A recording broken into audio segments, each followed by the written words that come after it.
right, let's get this started. Hello, Jacoby Games, Stazini. I'm sorry if I'm mispronouncing your names. This is gonna happen a lot. I don't know how to pronounce these names, but hi everyone. Kolakot, Rivas Kawaii, Gabriel Reed. I know how to pronounce that one. Jens Chris, Drac Pro, Miroslav, Chaz, Robo Ninja. How's everyone doing today?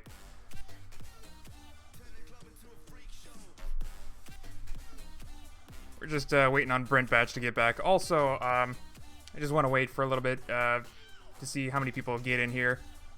We're just doing a basic, a very short stream today. Hello, Dr. Fail! Just doing a basic stream today. We're going to be explaining a little bit about the new parts. Because, like, a lot of people have questions. Hey, Gigatron!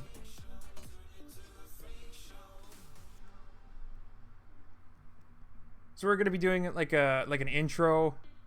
It's just going to be very basic, because I do plan on doing, like, a more extensive video for each new part. That's going to be on the Scrap Mechanic Mods channel. Because there's a lot of new stuff. Nothing up here. Durf. Oh, hey, Brent's back. Yeah, everybody say hi to Brent.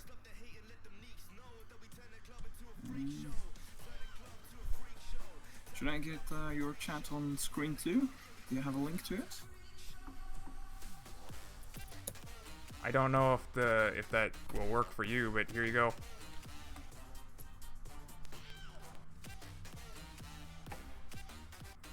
Yeah, works. Hello, Audio Fox.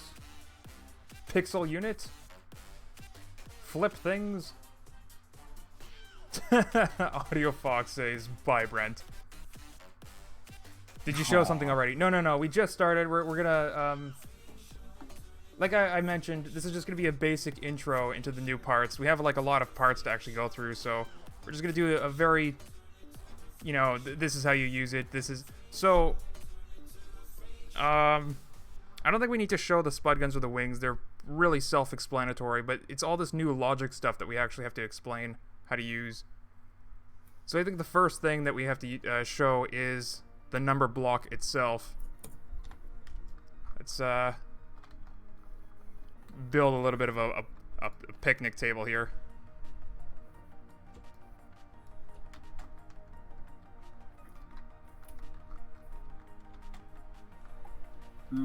Totally used the wrong thumbnail. Alright, so the number block, once you put it down, I mean, I guess it looks like a logic gate. That's pretty obvious. But how would you use this? This isn't something that you... Well, you could use it. But if you want to display a number on it, for example, the counter block. The counter block has... Okay, no, wait, I guess I should explain first. The new thing about this mod pack is it introduces a new format of information, which is numbers. Typically with logic gates, it's either just on or off, and you can think of it like 1 or 0, or true or false, or whatever. And like, you know, with all the engines and lights and stuff, it's just either on or off. You've never really had to deal with numbers before. But with the mod pack, we're introducing numbers. So if you take a look at this counter block, it has the number inside of it. You can't see it, but it's in there. And when you turn it on, it just starts counting up. As you can see. And turn it off, it stops counting up. You can press E on it to reset it back to 0. And this is useful for lots of stuff, really. It's up to your imagination what you end up using this for. So that's why I just want to show like a very basic introduction of like how these parts work, because then you guys can come up with how you're going to use them. It's like very open-ended. So the first thing then that I actually wanted to show, what'd you do here? So you can count up, down, and reset using logic as well, not only by pressing it or using Oh a yeah, switch. you don't have to use buttons and switches. You can use logic gates or other, like a sensor even, Yes. timer. Colored inputs are all about the. It's the most important key in this mod pack. Okay, so if you ever hear Brent Batch talk, he mentions something like logic inputs. That's the 1 or 0 thing that I mentioned earlier with all the previous stuff in the game. So that's switches, buttons, sensors, logic gates, timers. They all output 0 or 1. That's a logical. That's what Brent Batch means when he says logic input. So it's going to be the thing that we're introducing is the number input. And that's different from logic input. So anyway, I just wanted to explain that real quick. This number block though, it's not the same as like the counter block. It does have numbers in it, but it's more used to like display the number or transfer the number over to something else. So let's show you real quick how we can pull the number out of this counter block. Wait. Okay, you're doing it. Yeah, we connect all the numbers to this, from the counter block to the numbers. And this will show numbers. But this isn't exactly what we want. So what we can do with these number blocks is paint them. Let me pull out my paint tool real quick. You can go ahead and paint them if you want, but Yes. if you look here in this paint menu, over here on the right side we have the regular orange, not the light orange or the dark orange, just the regular orange. That's the default color for a lot of parts in Scrap Mechanic. So that's just going to be 1, or like a value of 1. That's the first digit, so to speak. And if you get higher and higher numbers, you go to the left. So red is the second digit. Pink is the third digit, purple is the fourth, blue is the fifth, and so on and so forth, all the way to this lime green color. Or does it go to yellow? No, 8 colors. Yeah, okay, so it goes to the lime green color. You can also do higher, even higher digits than that with the dark row of colors at the bottom. But we'll get into that a little bit later. So now when you count up the counter block, these number blocks will display the appropriate digits from that number value inside this counter block here. So let's go ahead and flick the switch, and we see it counting up. We're already at 200. What? Counts every tick, Yes. so not every second or anything.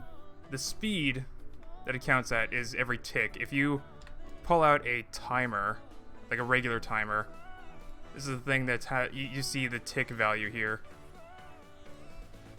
So 1 tick is 0.25, or sorry, 0.025 seconds. That's 1 tick. 40 ticks in a second. That's how fast these counter blocks count. But if you really wanted to, like if you, I'm not sure, like I said earlier, these parts are made very open-ended, so you can use them in any different ways that you can imagine, really. So these switches that we connected earlier, we have a button we can just count up manually for a little bit. And this is actually useful for if you want to set, for example, a power level of something. Like the new thrusters in the mod pack. We'll get to them later on, but the new thrusters in the mod pack, they can actually input a very specific power level, and they take a number input. They take a logic input to like turn them on and off.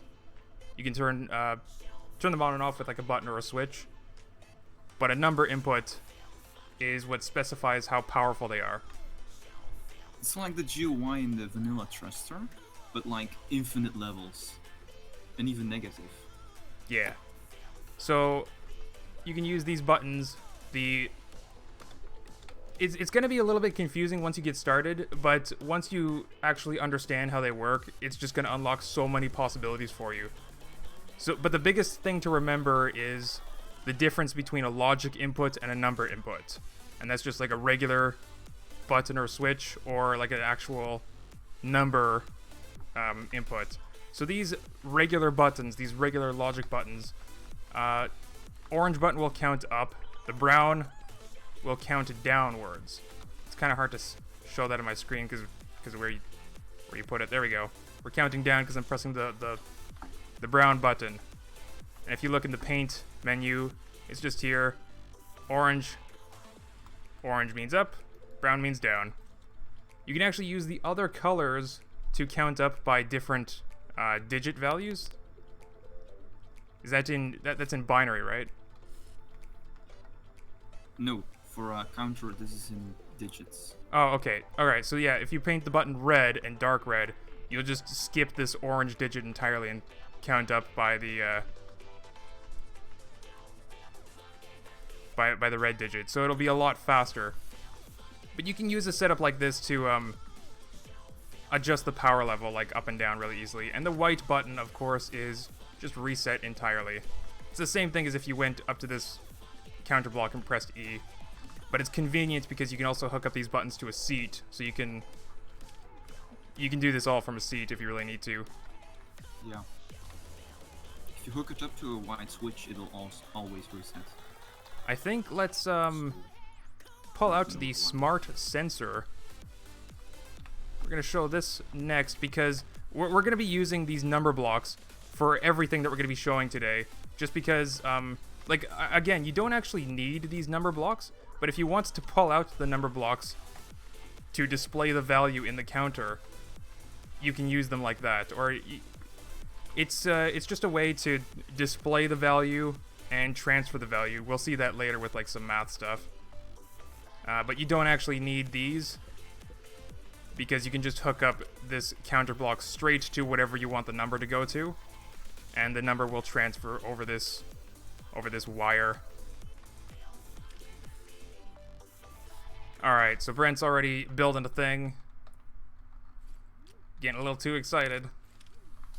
Yes. We totally forgot way about... too excited because you didn't have any idea what I had planned. I was gonna do that. Okay. So, number blocks. They also have... You can also paint them other colors for decimal places. And if you look at the top row of colors, the very light colors, that's how you can define the decimal place. So the light orange is the first decimal place, the light red is the second. It goes like in the opposite direction, but that's how decimal places work. Yeah. Planning on like doing first that digit, second digit, third digit, fourth digit, and same for the other side. Is just the top row of colors. Orange is always the first digit. So this smart sensor outputs a number, and this number is basically the distance to where it hits a block. Yes, except it's some blocks are slanted. There we go. Of course, player 2. Yep.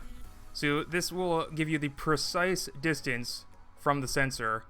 Super precise. You can actually see the numbers freak out a little bit. Am I 0.0001 or 2? It doesn't know. Both. I'm gonna quantum superposition. Anyway, you can use this for precise measurements. No.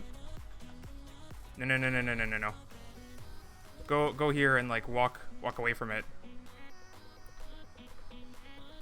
Just keep going. You guys can see this number will just keep on going up and up and up. It actually has infinite range. Oh, you missed it. Yeah, you're not on it anymore. It's detecting whatever's behind you, which is probably the wall.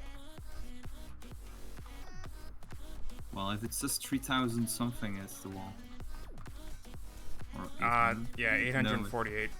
Are we 848 blocks away? No, there's probably something else in the way. It's a tree. Maybe it's that tree over there. Anyway, it also detects the walls, so it's not really infinite range.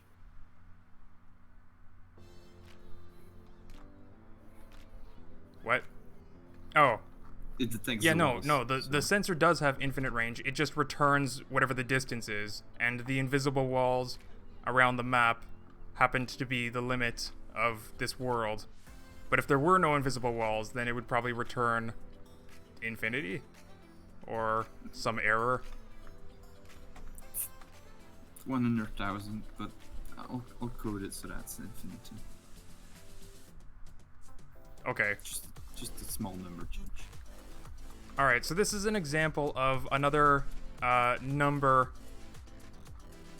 Well, another number part, another number-based part. It's not like a logic part.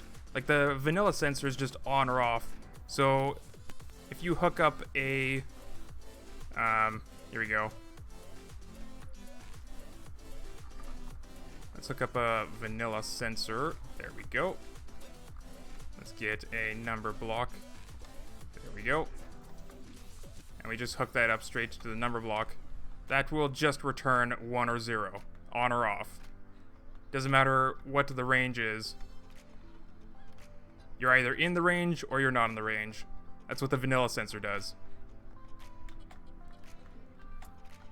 So that's just an example of... I already said that. Another example of a numbered part.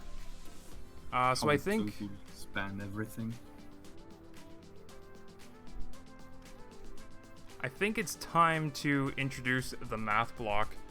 It's probably one of the more powerful parts in this thing. We're gonna come back to the number block though, because we're also gonna show you how to input, like how to get a very specific number. Because so far, we haven't actually shown you, like say you want to do the number 8 or something like that. So we're gonna need that for the math block. But first, I'm just gonna show you real quick. If you guys have seen the video of the Modpack release, you probably know this thing has a ton of functions in it. Just so many. So many functions. You could build a scientific calculator, you could build actual programs. Oh, and it also has seat functions. Like you can count the number of people in a bunch of seats. You can convert A and D. These actually work with multiple seats too. And you can convert W and S. It'll take the average of all players sitting in seats. Yeah. Alright, so... first thing I want to show you, though, before we get into the math block, is how you can... another way that you can use these number blocks.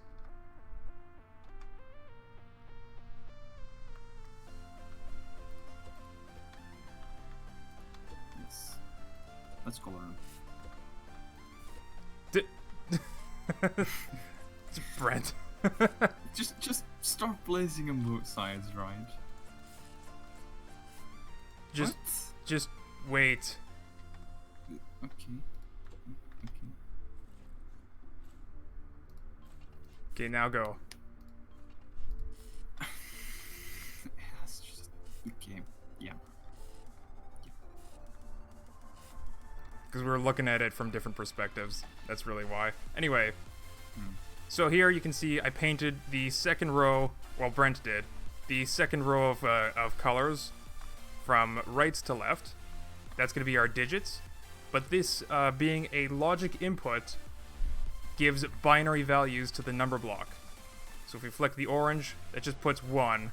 But if you know binary, it goes 1, 2, 4, 8, 16, 32, 64, 128.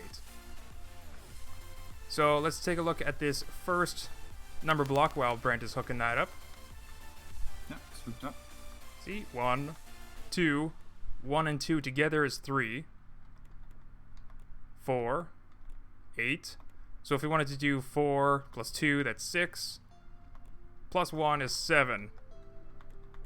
What if we wanted 10? Let's get 8 and 2, that's 10. But a single number block can't actually display more than one digit, so you'll just get this plus n. It's The a positive. numbers are way too big, and you need. Brent? Split it up. It's a positive number, and it'll just display plus n. And we'll get into negative numbers in a little bit. Actually, we could probably do that over here. Using the math block, right? Oh wait, yeah, using that. Just hook up one real quick.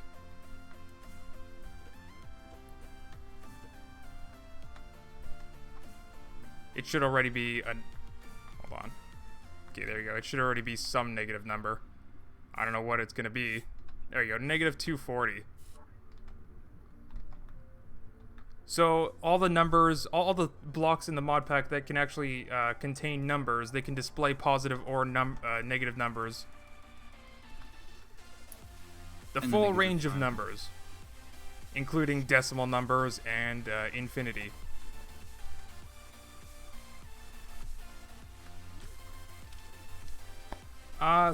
Sorry, everyone that's like asking questions in chat, just wait just a little bit. We're gonna go through some basic explanations and then we'll enter like a Q&A session in a little bit.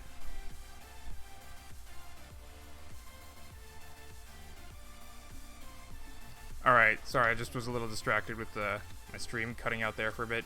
Okay. Yeah. So yeah, with this positive number thing, you can actually use more number blocks to display the full value. Again, you don't actually need to do this. This is just if you want to display the numbers for yourself.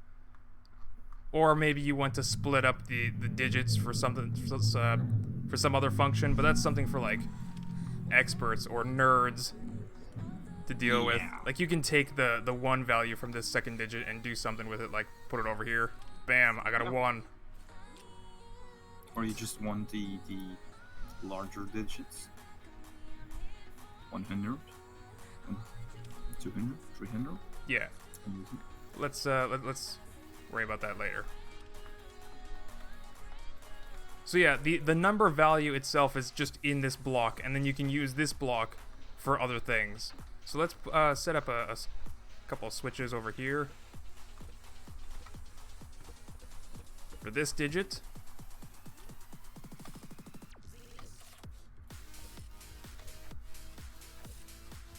We're gonna get 2 different numbers, and that's a good starting point for the math block. Okay. Right. Alright, so number 1 we'll do 24 for number 1. What are you gonna put for number 2? 64. Okay, we're gonna add them. That'll be too big for other stuff. Just 5. We're gonna add them together. Great number.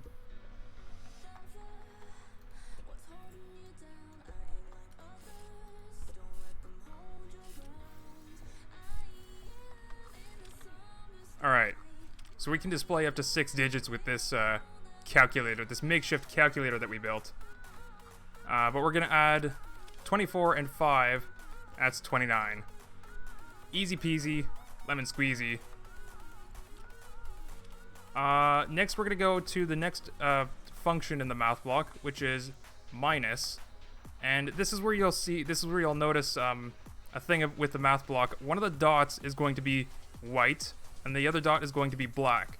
So this is where you'll actually need to go back to these number blocks over here, and you're gonna have to paint one of them to be white and the other one to be black, and this is how you define your order of operations. So if you want white minus black, you can get the number 19. Otherwise it's just going to be like in whatever order you connected to them, and that's not going to be easy to remember what that is. Oh yeah, good for adding decimals. But also, if you restart the world, the order will just randomly shift around. Unless they're colored, right? Yeah, unless they are. So if you color them, you define your order of operations, and that's the way that you want to use these functions. So let's real quick switch around the order. We're gonna do 5 minus 24, and there you see negative 19. Fun stuff. So the next function, we got multiply. 24. Can anyone confirm this? What? In the chat. 5 times 24? You don't know your multiplication tables? Brent needs you guys to confirm. 37 times Does 24? What? Really? Is that 888? Before. Apparently. Well, we're gonna have to trust a calculator. But let's switch that back down to something a little bit lower, because we might not have enough digits for what's coming next. Alright. So multiplication, obviously, order of operations doesn't matter, but division does. So if you want to do 5 divided by 24, we get some decimal number here. Because that's a fraction. But let's switch around these digits again. There we go. We have a positive number again, 4.8. Let's add 1 to this. Bam. There you go. 25 divided by 5 is a perfect rounded 5.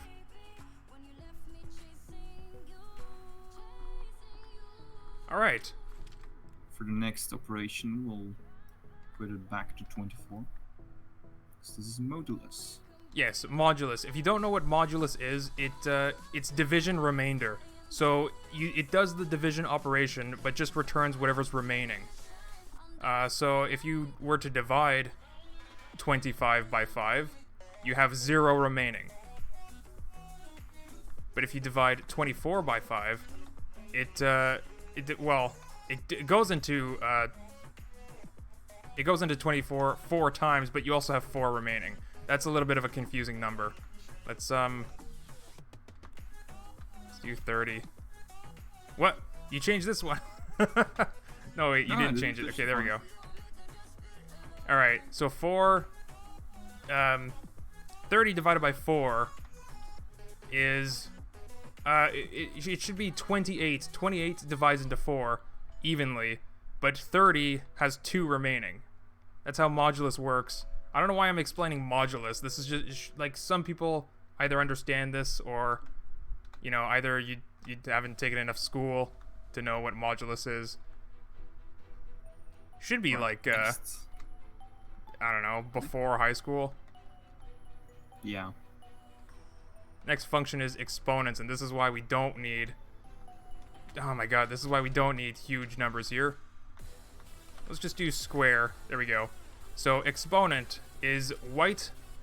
Oh my god, I need something out of my hotbar so that I can point. There we go. There we go. White number to the exponent of black number. And that is 24 to the power of 2, or just squared, 576. You can really just disconnect the 2, because it automatically squares. Yeah. So, I don't want to get into too much detail of these features. Yeah. We'll get into that in the video. Yeah. But right. You can define what the exponent is. So if you wanted to cube something to the power of 3, bam, you got yourself a huge number, and you can get way too high of a number here. Eventually, you'll be forced to use the darker colors. Yeah, well, so what Brent is talking about, if it's number blocks, the dark row of colors is even larger digits. So this is first, second, third, fourth, all the way up to the 8th digit, and then you can go back down to the darker row for even more digits than that if you ever need that. But again, you don't actually need the number blocks to display anything because the value is carried inside this math block here. The value is all tucked away inside this bad boy here. And you can use that for anything that you want. I don't suggest using exponent function for powering a thruster. You'll leave the world very quickly. Yes. Alright, next function is square root. So 24 to the square, there we go. There's the square root. 2 is a normal square root. So square root is 25? Yeah, square root of 25 is 5. But you can also take cubic roots by changing the block number. All sorts of total nerd functions.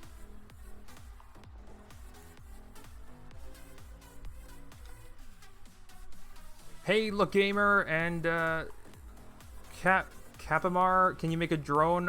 Or you can make a drone. Yeah, we'll get into some more stuff after in a little bit. We're just going to run through some explanations real quick. The math block is taking up the most of these explanations, though, just because there's so many functions.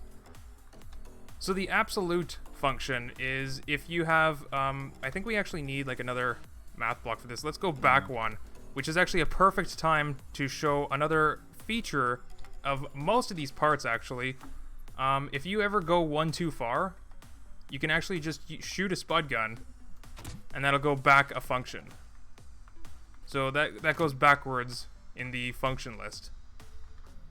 Although that also means that you got to be careful, and you got to protect your circuitry from incoming spuds. You know, if you ever have like vehicle wars and stuff that actually use this stuff, you probably want to protect them by covering them up. Alright, so let's have just like a simple,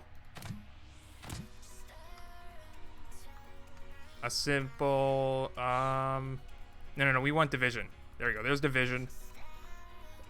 We're gonna remove this a little bit, and we're gonna stick another math block down here for absolute. Absolute shows negative numbers and makes them positive. It doesn't remove the decimal digits. That's something else. That's fine. We're going to need this setup anyway.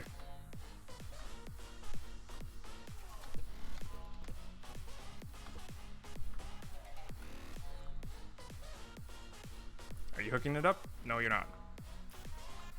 No, I'll color it. Hold on. I'm actually going to put it... I'm going to put it one lower, because it's really annoying to try and hook up something that's in a direct line with something, because then you can't really tell which one's hooked up and which one isn't. Oops. I want the math block to go to the number block, not the number block to the math block. Alright, so if we have we need a negative. Yeah. Let's use minus. There we go. And we'll just set this number to be there we go. You can just... Okay, yeah. So we have a negative 24 or negative 43. In this one input to negative makes the input negative. You can disconnect the back one. Yeah. Just leave it. So we have a negative number. The value inside is negative 43. We're going to take it to the absolute block, and that'll just make it positive 43.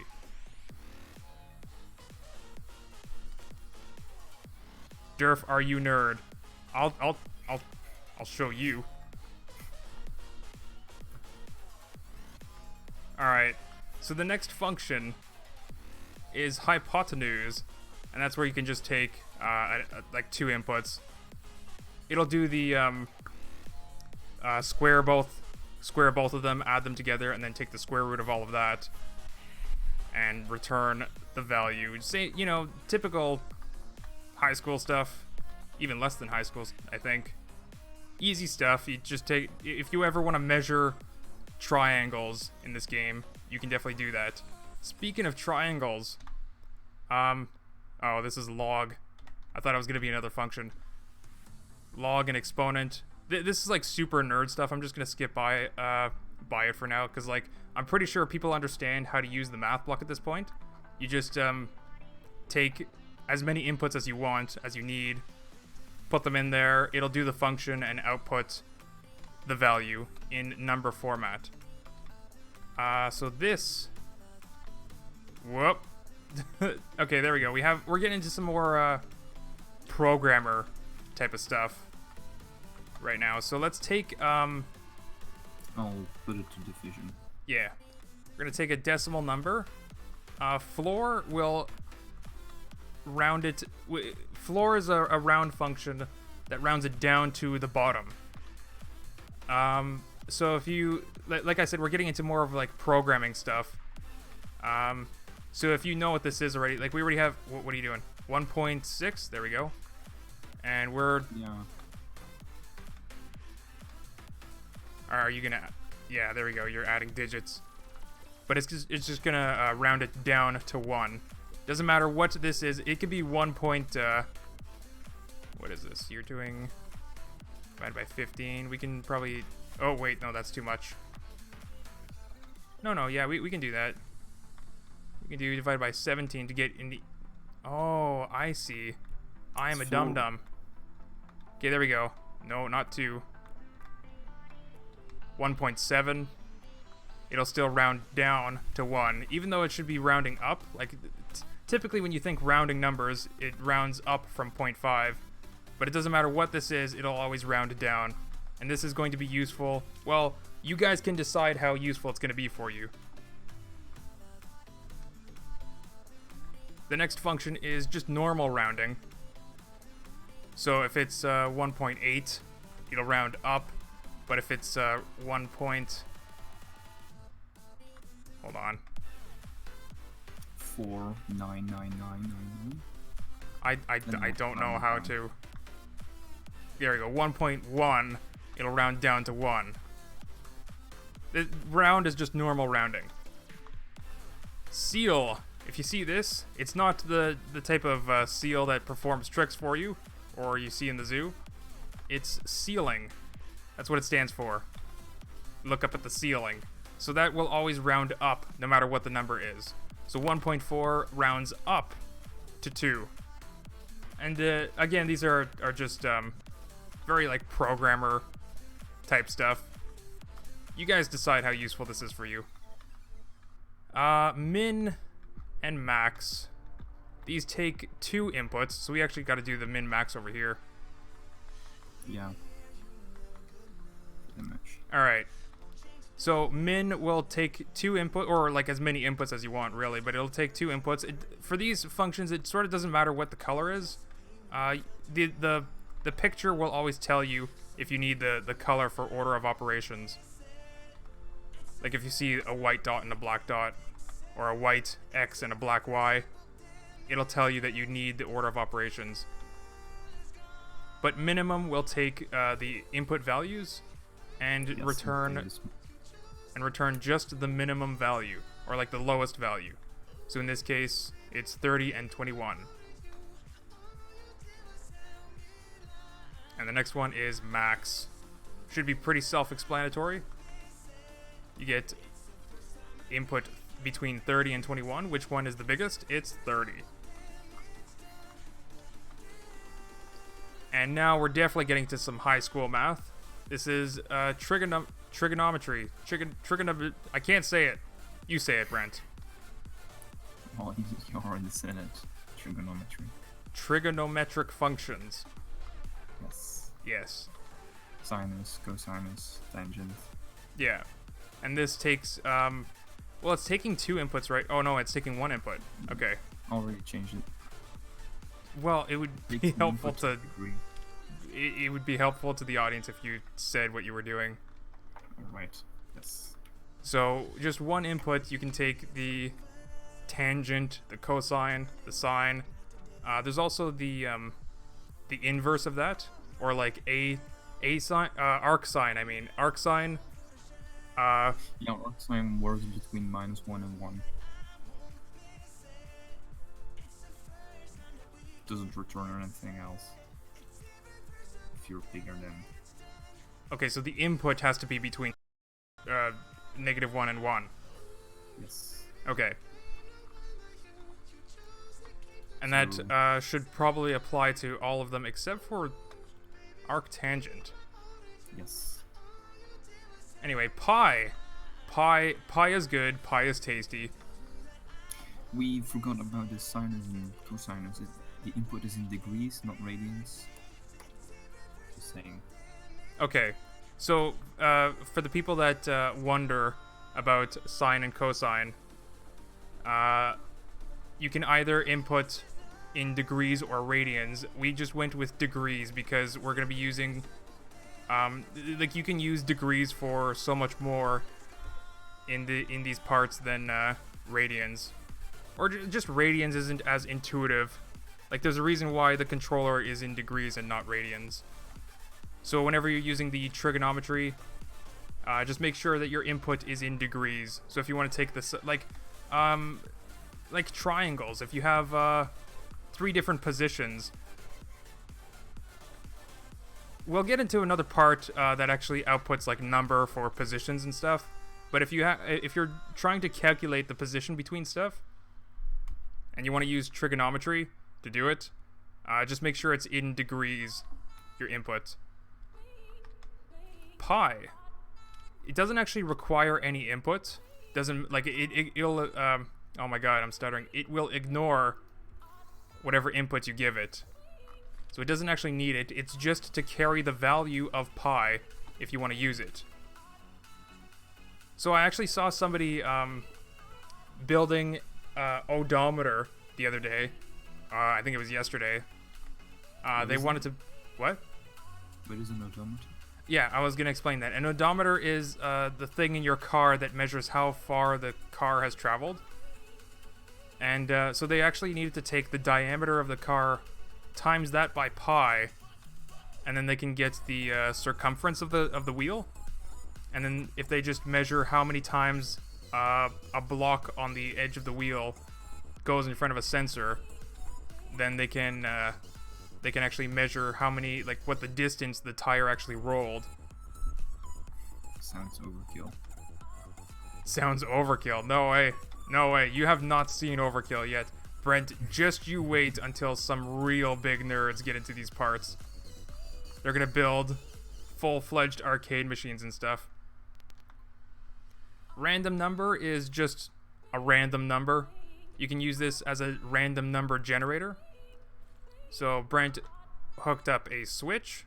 Turning on a switch will continuously produce a random number until you flick off the switch. Between 0 and 1? Yes. If you give the random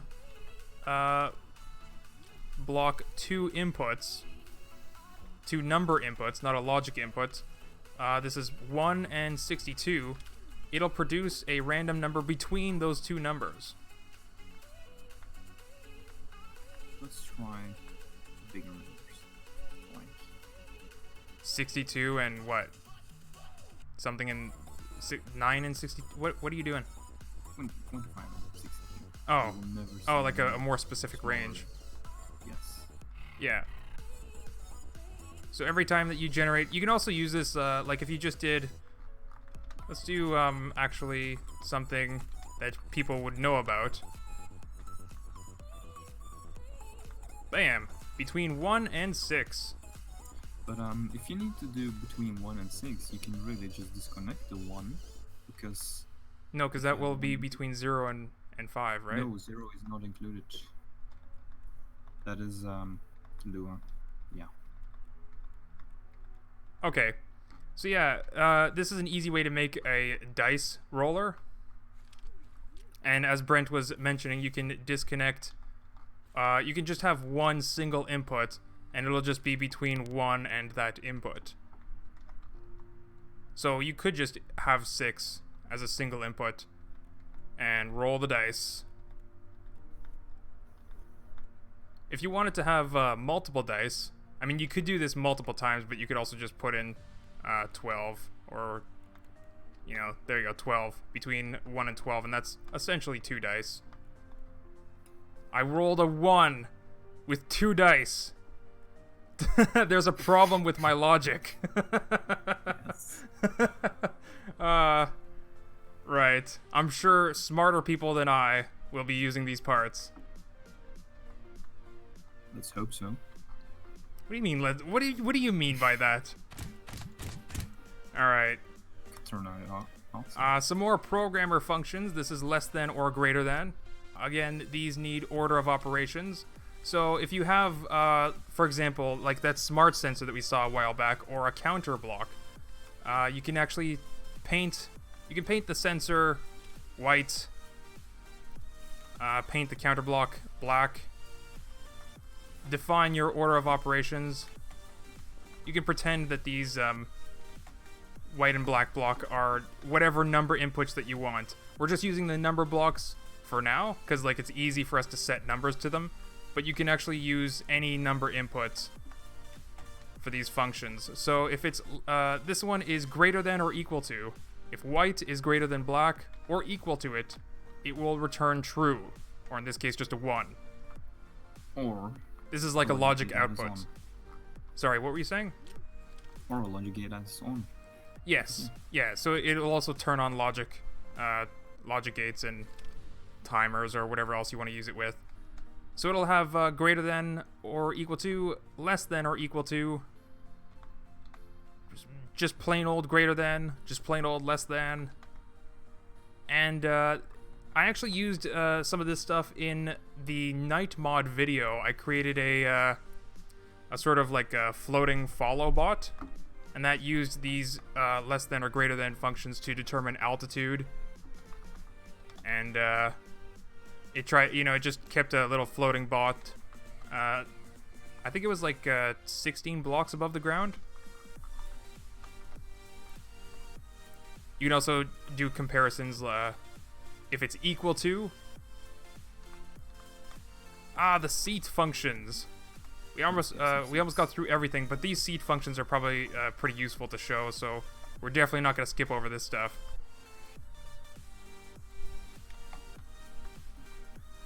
Alright, let's have just a couple of seats, because we don't have any more seats to show.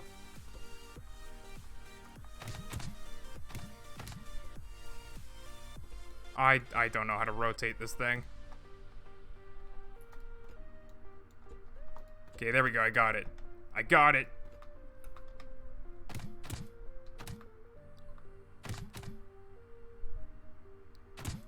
What? Oh. Yeah. Yeah. We can't both do the same thing at the same time. No. Alright, let's display the seats over here. We're gonna display AD values here. And hold up. Oh wait, no, the WS doesn't have decimals, does it? It does. It does? It's between -1 and 1. Yeah, but it doesn't have decimals. Yeah. Oh, and yes, with 2 seats it does because it's an average. Oh, right, okay.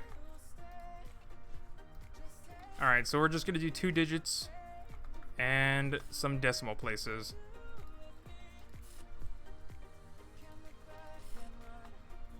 And this one, we don't really need more than a single block, because we don't have that many players in here. Alright, so let's not confuse people with too much at once, but we're just going to take a look at this seated block first. This one will take any number of seats as input, and it will count the number of people that are seated. So Brent just sat down, the number flicked to 1. And if I sit down, it flicks to 2. And back to 1. So this is an easy way. I was actually thinking the other day, I kind of want to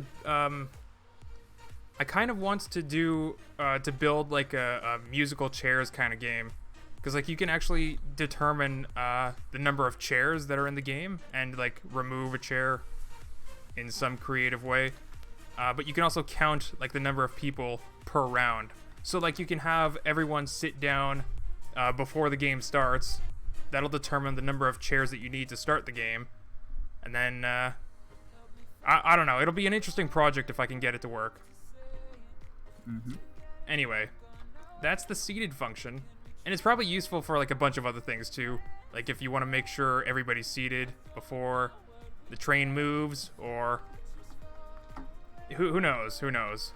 Maybe you want to prevent a car from driving before, like the driver must be seated, so that your cars never drive away from you. That's what I'm getting at. You have to be seated for the car to actually drive forward. Can you imagine if cars were that safe in the real world? There are some cars that don't let you turn on the car unless you actually have the seatbelt connected. That's a smart idea. Anyway, so yeah. A and D. If you go sit down, it'll show it too. I did, yes. Oh. Were you not paying attention when I sat down? quickly looked away. It's alright. Okay. Okay, so A and D and W and S, these are WASD converters, but it's like for both directions in a single block. I know the Intelligentsia mod has stuff like this, but I actually haven't had a chance to try it myself. But from what I understand, they have like W, S, A, and D all in separate blocks, so that's like 4 blocks. Also, they only go on or off, and not numbers. Right, yeah, they only go on or off. So I guess I'm gonna hop in, and if I... Oh, no, we need to do one at a time. A little too ambitious here. Okay. Your seat's ready. Yes. So yeah, if you press W and or sorry, A and D, left and right, we can see that right now he's turning left. That's -1. Turns right, it's +1. And we get to see like all the numbers in between. We get to see exactly how he's steering. Yeah, he's like flickering on the right direction. I'm not even looking at him, but I know that he's doing this just because of the number readout. And W and S is the same thing. Positive for forward and negative for backwards. And if we do hook up multiple seats to these functions, it will take the average of these values. So it's kind of hard to see because of the setup. It's not very convenient. But so Brent Batch is turning left. You know what? Let's actually... Now the numbers are upside down. Damn it. All right. So I hope you guys can see. You know what? I'm just gonna move my seat. I don't know why I have to deal with that. There's my seat. Just hook that up.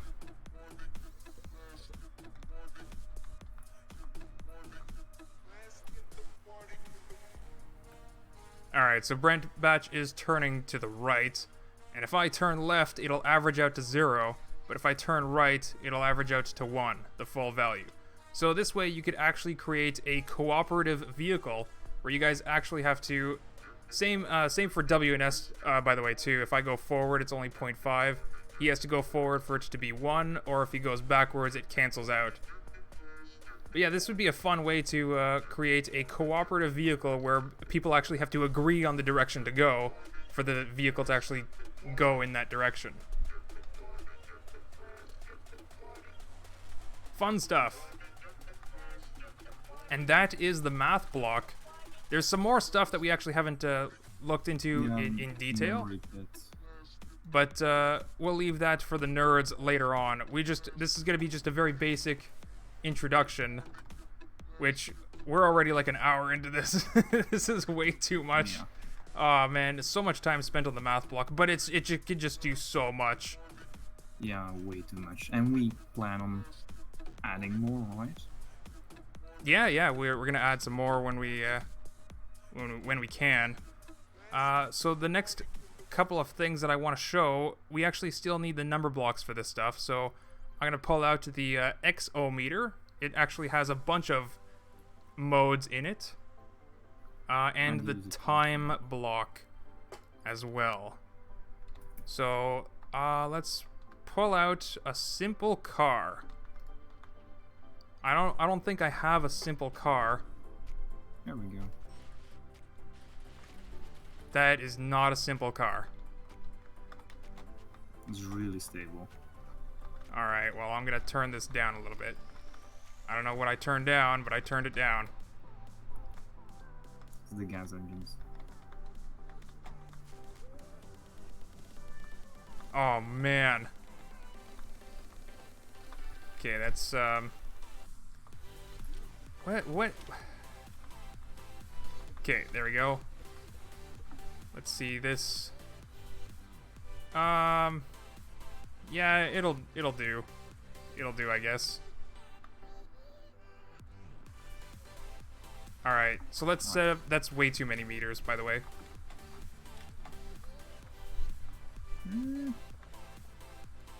No. See? We all need them. Yeah, but Oh, we're not gonna do the other stuff. We're not gonna do all of them on this vehicle. okay. Yeah, altitude. But might anyway, be this is better just for fun. an example. I don't need this many blocks. We'll do, actually, you know what? Yeah, I'll do 4 decimals and 3 decimal places.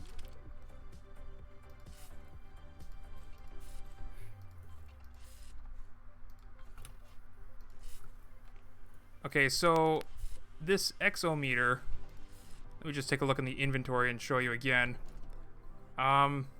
It has a bunch of different modes to it. You can measure speed, acceleration, altitude, your position in the world on the x-axis, position in the world on the y-axis, and a compass.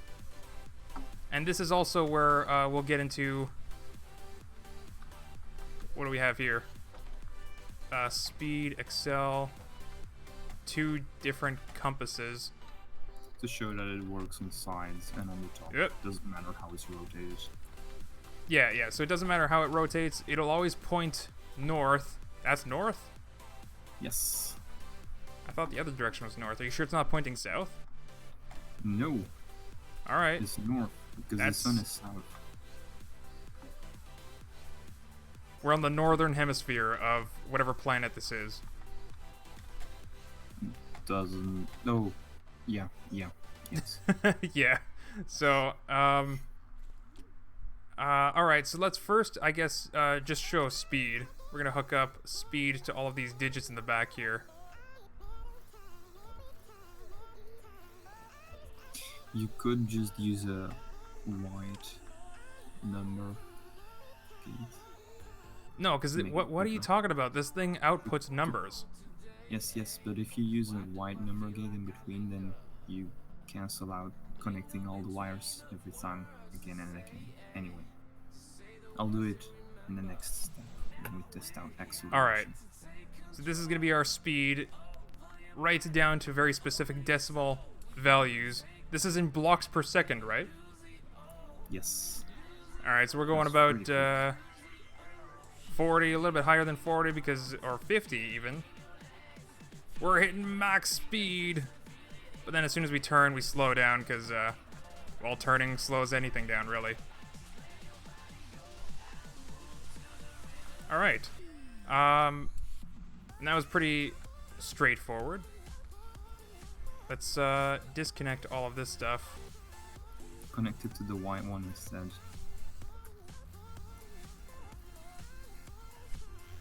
That's the carry bit, basically. Carries the number. Yeah. So this is what? Oh, you were gonna. Okay. What do I have? We can't both do things at the same time. We're gonna Yes. spend more time wiring than not. But this is an example of another example of how to use the number block. As I mentioned like earlier in the stream, you can use it to display numbers, but you can also use it to transfer number values. So this is one useful way that Brent Batch is pointing out, that we can actually take the number value from this meter. Right now it's the accelerometer that we're taking the value from. We're sticking it inside this white block right here. White and black, the white and black colors, they don't actually carry like a digit, a digit weight to them, like all the other colors do. But remember, they were for like the order of operations and stuff. So they can carry the entire value, not just a specific digit. So you can use white or black to carry your number values around. And then from that, we're splitting that value up into the digits here to read it out. And this is just convenient for us so that we don't have to wire up all these digits every time we're going to switch to another meter. Brent, get in. Yes. So acceleration, that's what we're measuring right now. And you can see it's going a little bit crazy. We're flickering between something and some other number and 10. But because of scrap mechanic, bounces up and down on terrain. yeah, we're bouncing up and down a lot. But as we're picking up speed, this will actually start to actually go closer to 0. And that's because we're reaching like a maximum velocity. It's best to try this on flyer actually. It's more Yeah. stable. Yeah, we're bouncing it up and down too much for it to make too much sense. But acceleration will measure your acceleration in all directions. So even if you're turning, that's a change in velocity. So we're actually hitting like 30s and 40s just by going around and turning. And that's pretty straightforward. Let's disconnect that and connect a compass. And this will output in degrees the angle that we need to go to to reach north. It depends on how it's rotated when placed down. It's really important how it's placed down this way.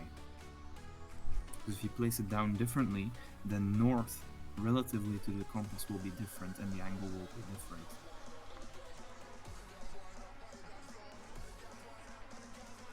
What are you talking about? So oh, no, okay, yeah, no, I understand what you mean. So the first compass down here, it's pointing to the left on the compass face, and that's what's giving the negative 90, about negative 90, because it's almost exactly left. That's what's giving negative 90 on this compass. But if I connected the top compass, it's actually pointing to the right on the top compass, and that would give positive 90. So that's what Brent Batch means when he's saying that it depends on how you put down the compass. But this is also this is useful because this will return the angle that you need to orient yourself to the north direction. And you could use this in any number of ways. Like if you, for example, just do positive 90 to the thing, you can like program a flyer or something to fly west or east or south. For a specific route? No. Maybe. So you can give, like you can use in conjunction with the math block and other numbers to program a specific direction for some flyer or something like that. Anyway, we're back here. I think we're going to show well, before we get into that, actually, we don't even need to show that, because I'm pretty sure people understand at this point. These things output numbers.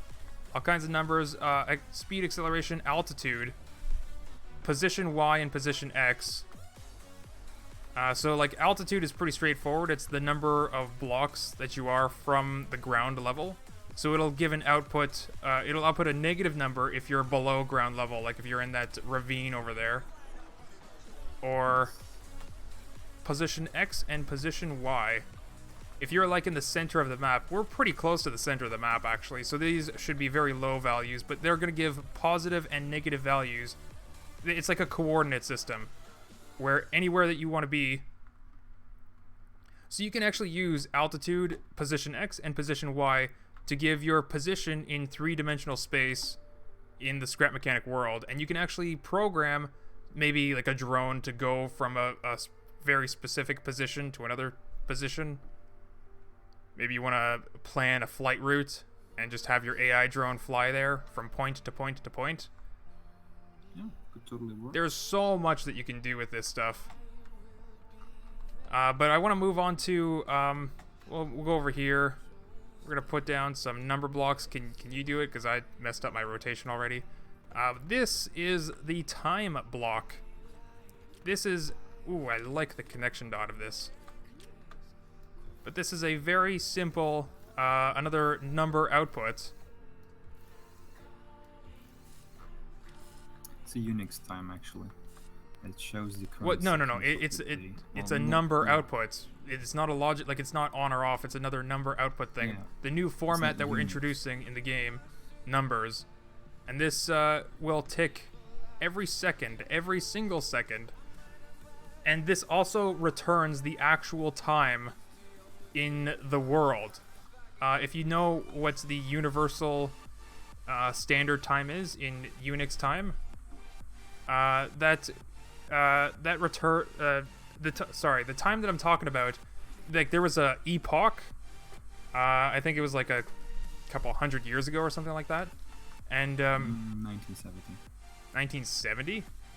Yes. Are you sure? That's way too recent. No, It's not even 70. Well, anyway, this is it's the time that's like computers use to synchronize with each other, even like GPS and stuff. It'll give like a very precise time. It just counts up from 0 every second from that moment in time. So that's what these number of seconds are, and you can actually use this number to convert it into an actual clock, and that's what Brent Batch has done here with something that's way too complicated for us to explain right now, but I think this is in his time. It's no, this is GMT, I think. Yeah, it's GMT. Are you sure it's GMT? Yeah, this would be my time. Oh, it is GMT. Okay. Yeah, so this is the global standard time. If your time zone was 0, this is the time. You can actually plus or minus however many hours you want on the hours side, and have a clock. For you, right? No. Wait. 12. 1, 2, 3, 4. No, it should be 16. Oh. Is then. That is No. not. That is not 16. But if you look at your times right now on your computer or watch, you'll see it's 11 minutes past the hour, about 30 seconds in. I mean, unless, give or take, some people don't set their clocks properly. Mm-hmm. But you can actually use these numbers. You can actually Okay, so Brent Batch used this to make himself a clock. But you can actually use this as like a general timer, because like this will just count up 1 per second. So you can use this to, like, for example, freeze frame the starting value of a race, and then when you end the race, you can freeze frame the value over there, use the math block to do some subtraction, and you get the exact time that the race took in seconds, or something like that. So you can use it as a general timer. This fancy little device. It'll just output the number in seconds. So speaking of memory panel, we're definitely gonna need you to explain this one, because I'm still not sure how to use it. Actually, no. Let's pull out the clock again. Okay. You're gonna save the clock value? Yeah, well, I want to display the clock value, whatever the current clock value is, but we're going to set up some more number blocks for whatever the memory panel has. Okay, so the clock value is being input into this memory panel. And the memory panel, it has like a bunch of... you can put in a number value into this thing and save that number value for later. It's kind of like your computer RAM. That's why this thing looks like a bunch of RAM sticks. You can also specify if you have a white number input. I don't. It's black, actually. Black number? Oh, yeah, No. I'm talking about the channel. Oh, yeah. I only need one thing. Yeah, I'm just gonna show them real quick. Let's show the saving of the thing first. So it saves. Well, no, I'm just gonna explain it. We're not actually gonna do. Well, maybe we can do it, but. So a white number input specifies the channel that you're saving to. So if you. Also reading. So if you put in a white number input of 1, you'll be saving to channel 1. 2 will be saving to 2. 3 will be saving to 3. So you can actually save as many different values as you want in this memory panel. Like, you can have this thing is basically like a little computer. Yeah. But let's keep it at 0 for now. And we're gonna show. Oh, you already saved. Okay, you already saved a number from the time block. That was just a few seconds ago. 20 some seconds ago. So the logic input, on or off, will just, you press the button and it saves the value. Now if we go over to another channel, that channel is empty. We can go back, we get our value back. So here, that's how you read and write to the memory panel. So let's go to channel 3, and we'll write this new value here. Bam. Now we go back to channel 0. We have the first value, 72,883. Go back to channel 3, 72,908. Very neat little thing, and you can use... so, one thing that I imagined while I was making this with Brent, you could probably use this. Oh, okay. Black input is to reset the value. Is that what you're saying? Yeah, every value, all of them. Okay, erase the entire thing. Yes. All right. One thing that I was imagining. Can it do channel -11? No, it doesn't take negative values. It makes them positive. Okay, so it'll make the value positive. If you input a negative value, it'll just do positive value. So if you input -11, it'll just be channel 11. Anyway, one thing that I was imagining that you could do with this is instructions for, you can save entire instructions for AI or maybe a video game. If you think about arcade machines back in the day, or video game cartridges for old video game consoles like the Super Nintendo, they were basically this, and you can save a bunch of number values at different memory addresses. So then if you create an arcade machine, all you need is a cartridge where you can put in just connect a memory panel, and the memory panel will have all the information to run the game.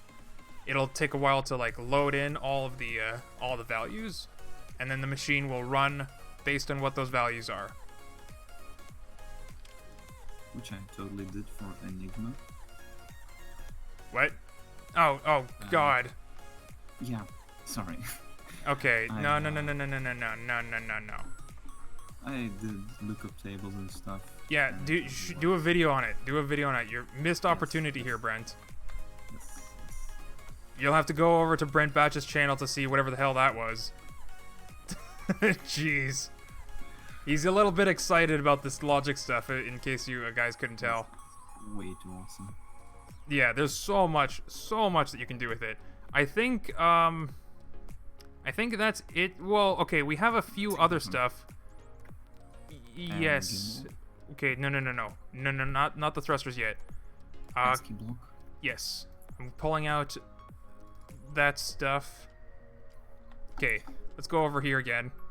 We're actually just gonna clear out some of this stuff. I don't need this. Don't need.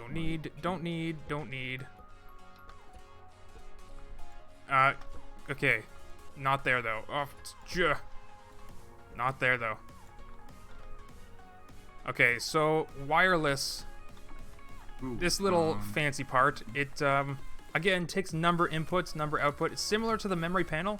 You can define a channel, or a frequency that this thing works in. So if I go over here, stick down another memory thing, and I press E on this, take a look at this icon right here on the left side. You can see it's in sending mode, but if I press E on it, it'll go into receiving mode.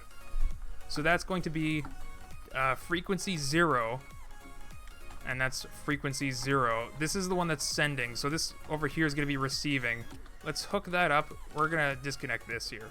Bam. So we can just use this display here.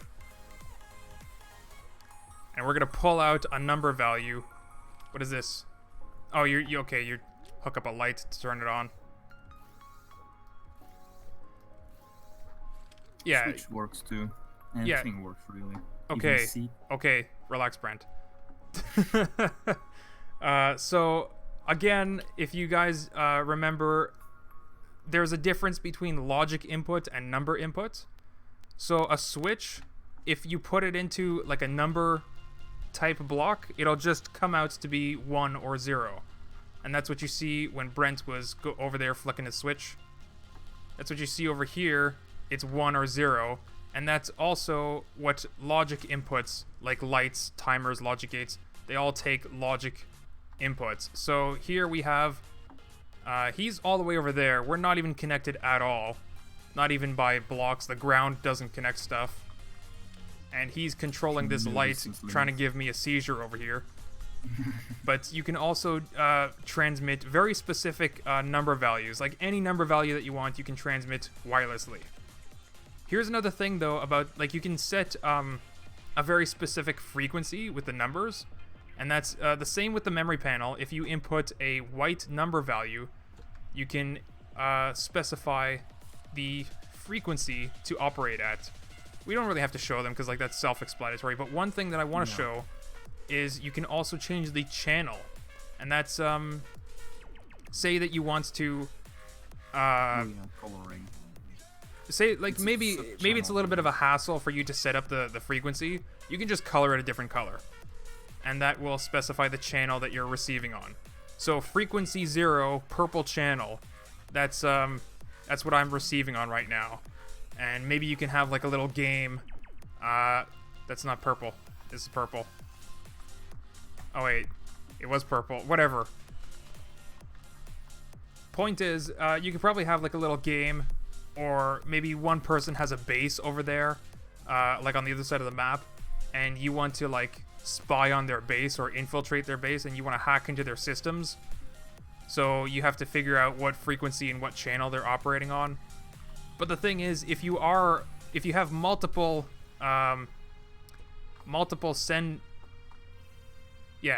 sending things on the same frequency and channel, then you're not going to be receiving. You're just going to be receiving a bunch of gibberish, static, if it were, like a random numbers, because it's interference.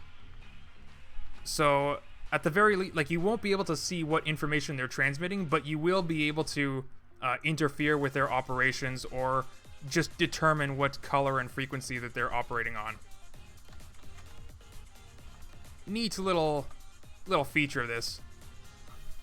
So that's the wireless block.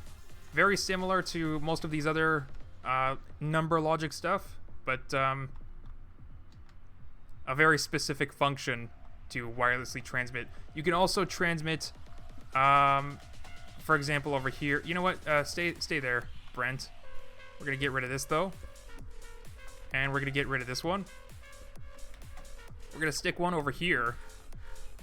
We're gonna paint it purple, and we're gonna connect our AD block, and we're gonna remove a seat. So now, Brent, well, he's not able to show you, and I'm not able to show you, but I'm sending the signal from this AD converter right now.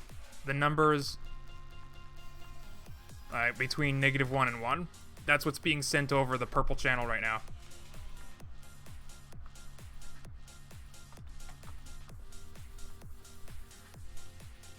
So let's see if I can. Brent, are you back? Yes. Okay, go into that chair over there and steer. Yeah, see, so we're getting the value from that AD block, the AD converter, wirelessly. So this is how you can create a remote control car or something like that. You can really just connect the seat directly and then use W and S and AD On the wireless? converter. Yes, yes. You gonna do it or? Okay. I am gonna do it. On the other side. I don't have a math block. Do you have one? Yeah. Okay. The rotation is... Alright, and we'll connect those there. We don't really need readouts for it, because it'll flash on and off. Yeah. Right. So when you steer left or right, I can see it. Yeah. Okay. The AD block and WS. perfect. You wanna give it a try? Yep. So we hooked up the seat directly to that. Does that mean we can also hook the... We can't hook this up to bearings, can we? No. Yeah. No, we have to use the AD converters for that. Right. But yeah, we can... you can see hook up directly to So you did. So what I did was actually inefficient because I was just transmitting one value, but here we're transmitting two different values: WS, A, and D. And then if you multiply another input by 10, you can also put it in there. And then have a decoder, encoder, but that's more complicated stuff. Okay, so moving on. We have. Oh, look at this! Look at this! It's the. Right now, I'm showing my stream the ghost image of the new letter block. So it's an easy way to determine how your letter block is rotated. And these letter blocks, it's as you probably seen on the video, you just press E on them to set the letter to anything that you want. And there's a lot of letters on this. I'm just gonna quickly go through them all. Stop, stop, stop. You're filling my screen with smoke. Oh yeah. I'm gonna go through all these letters really quick just to show you like how many there is.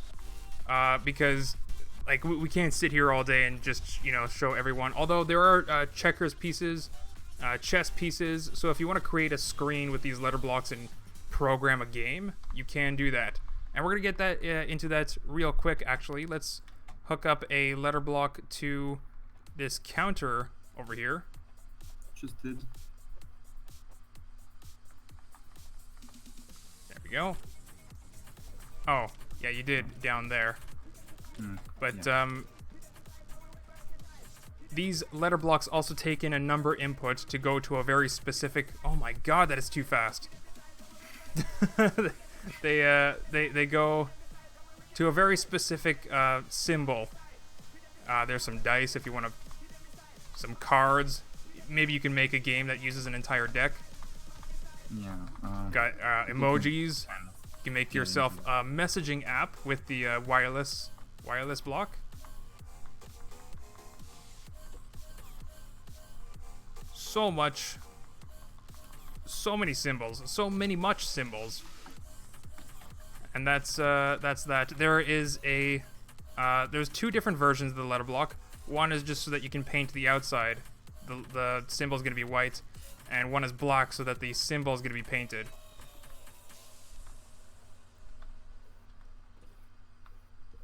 All right, let's quickly move on to this bad boy here. This is the color block. You might have seen on the video. In the video, I was actually showing. All right, well let's reset that, and we'll get rid of this. We'll get rid of these.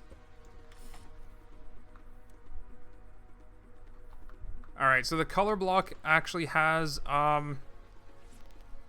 I think it's like 32,000 or something colors. It has a lot of colors. Better. Lots and lots of colors. So, unfortunately, the way that it counts up is like, if you know, if you've ever played around with like RGB values in like a image editing program, you'll know, like blue counts up first, then green, and then red. So, if you look at this thing counting up, let's reset that. If you look at this thing counting up, it'll just count the blue channel, and every time it goes up to blue and then goes back down to a dark value, that's counting up the green channel. So we're getting into let's actually go. There we go. It flicked back down. Every time it changes, it's counting like between 1 and 16, I think, for or between 1 and 8. I don't know. It's counting up on the blue channel until the blue channel overflows into the green channel.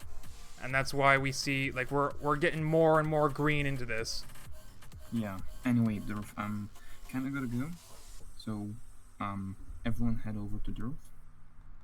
Okay. And, yeah, I'll probably build some cool stuff on your channel, man. Yes, like the Enigma machine. You guys heard that here first, folks. It's gonna be an Enigma machine. Oh my god. I don't know what movie that's from. Is the movie called Enigma Machine? Yes. Oh. Alright. See you later, Brent. Bye. Bye.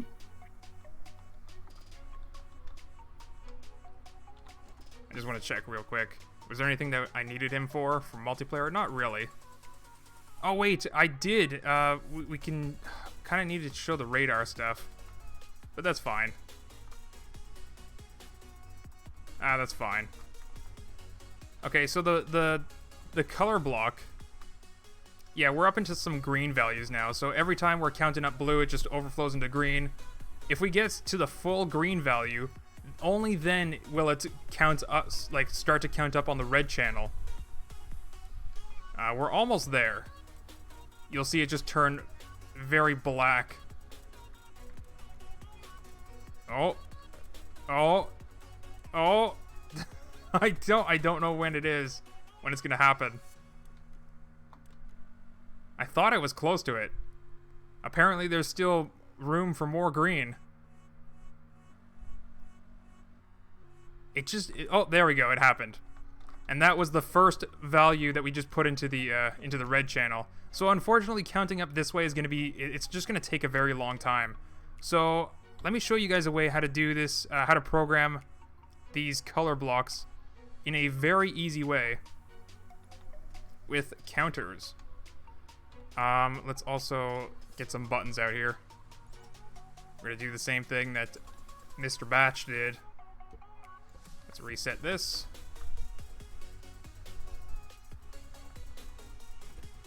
There we go.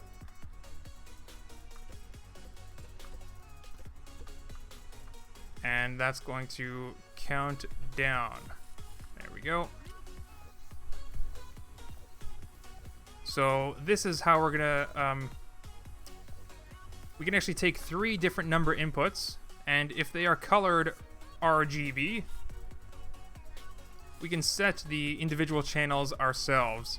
So here we can just count up the red channel until it resets, of course. Here we can count up green, we can count up blue, and let's reset that. There we go. So we're almost in cyan right now, and we're gonna get full white, just like that. So if you have like a bunch of these, you can actually make yourself a screen. I actually saw something really cool. One of my mod testers built a wall of remember that smart sensor where it actually showed you the distance? They actually took the number from that distance and built a screen out of this stuff to display. It actually looked like a camera and a video screen, but it was more like an infrared camera, but it wasn't like based on heat. It was based on distance. It looked really cool because like you can actually see trees and stuff in the camera, in the screen. Anyway, the color block is just it's pretty straightforward, I think. You just display whatever color you need. The number of colors, I think, specifically is 64 times 64 times 64. That many colors. We're actually going to improve this color block in the future to have the full range of 32-bit colors, but we're just waiting on like a scrap mechanic update. Because like currently paint doesn't do anything, but that's one of the things that we'll probably update, where you can just paint it and then that'll be the color that it's set to, and then you could probably get the number value from just painting. But that's for a future update. I gotta stay focused and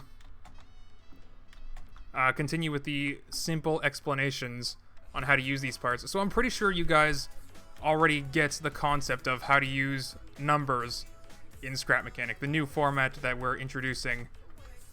There's all sorts of ways that you can use numbers, so let's just get right into some of the other parts and how they work. That was the number block. Okay, so the only thing left then is really just this tick button. So let's show, we need a counter, number display so that I can show you guys what it's actually doing, a tick button, and another counter. Here we go. Okay, so this tick button, as the name implies, when you press it, it sends just a single tick. It's a very, very precise button. And the problem is, okay, so compared to this normal button, like if you press this, oh, that's right, it's going into the negatives just because this is 2 inputs. So it doesn't know which one to do. So let's disconnect that for now. There we go. Now it's counting up. But say you hook up a button to this, it's hard to get to a specific number. And you just have to like fiddle around positive, negative. You're not actually. It's very difficult to get to the specific number that you want. So this tick button, it'll actually count up tick by tick. It doesn't matter how long you hold down the E press. Like, you can hold it down for forever if you really wants to, but no matter what, it'll just be a single tick. And this is very useful if you want to limit. I guess I can show you an example real quick. Like, we have some new pipe spud guns in the mod pack, and these things have automatic reload. So if you hook up a regular button, you just hold it, it will fire automatically for you. Machine gun, pipe spud gun, whatever. But a tick button, if it just has a single tick, no matter how long you hold it, it'll limit you to just a single shot, and then that's when you have to like manually do your machine gun. But that's not really a good use for this button because there's so much more that you can do with this. So let's reset that real quick. We're going to input another counter value into this tick button, and we're going to show you something real neat. We'll just count this counter up to some arbitrary value. It doesn't really matter what it is right now, but you can set this, like you can input a number value into this tick button. And when you press the tick button, doesn't matter how long you hold the E button, the E key, you can just give it a little tap, or you can hold it down if you want.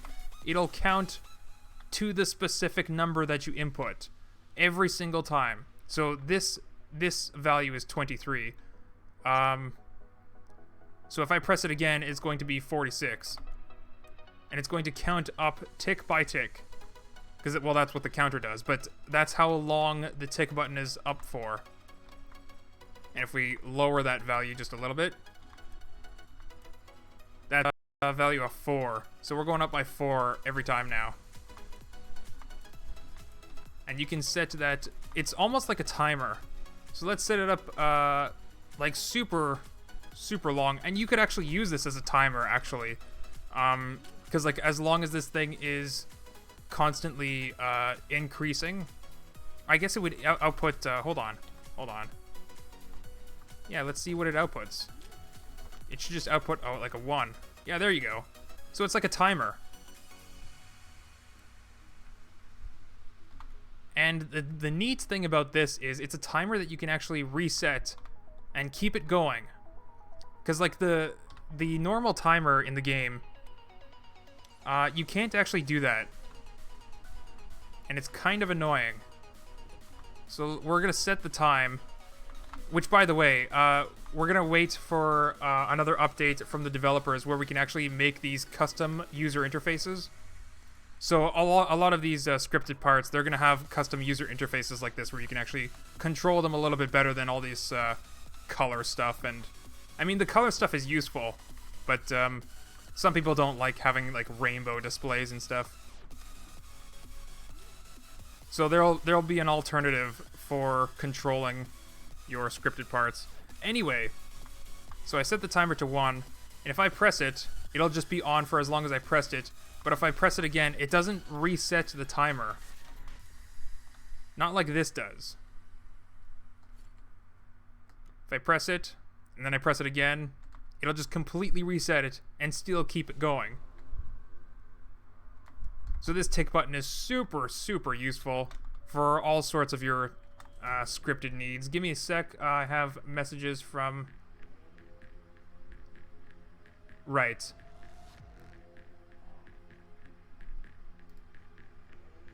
All right. So I think that's about it for most of the logical script stuff. Let's get into the... Oh, I kind of wish we went through this a little bit faster because I want to show you this radar stuff. It's unfortunate that Brent Batch is not around anymore. Let's see who else is online. Maybe I can get them in this.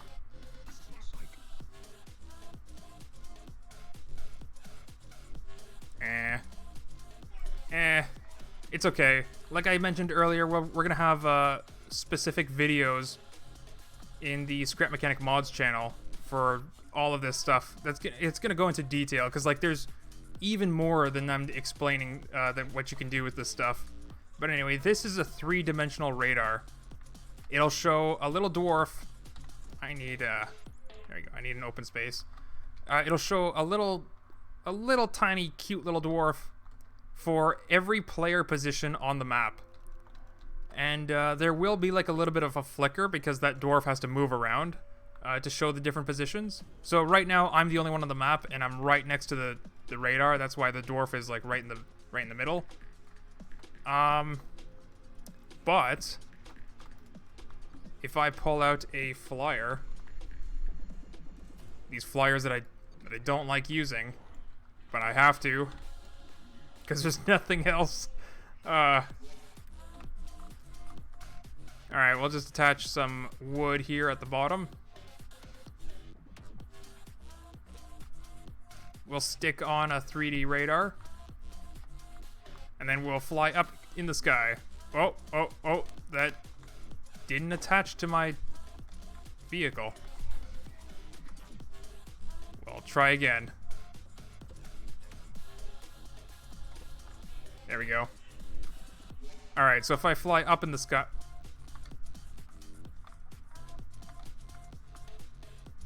If I fly up... We're going up so slowly.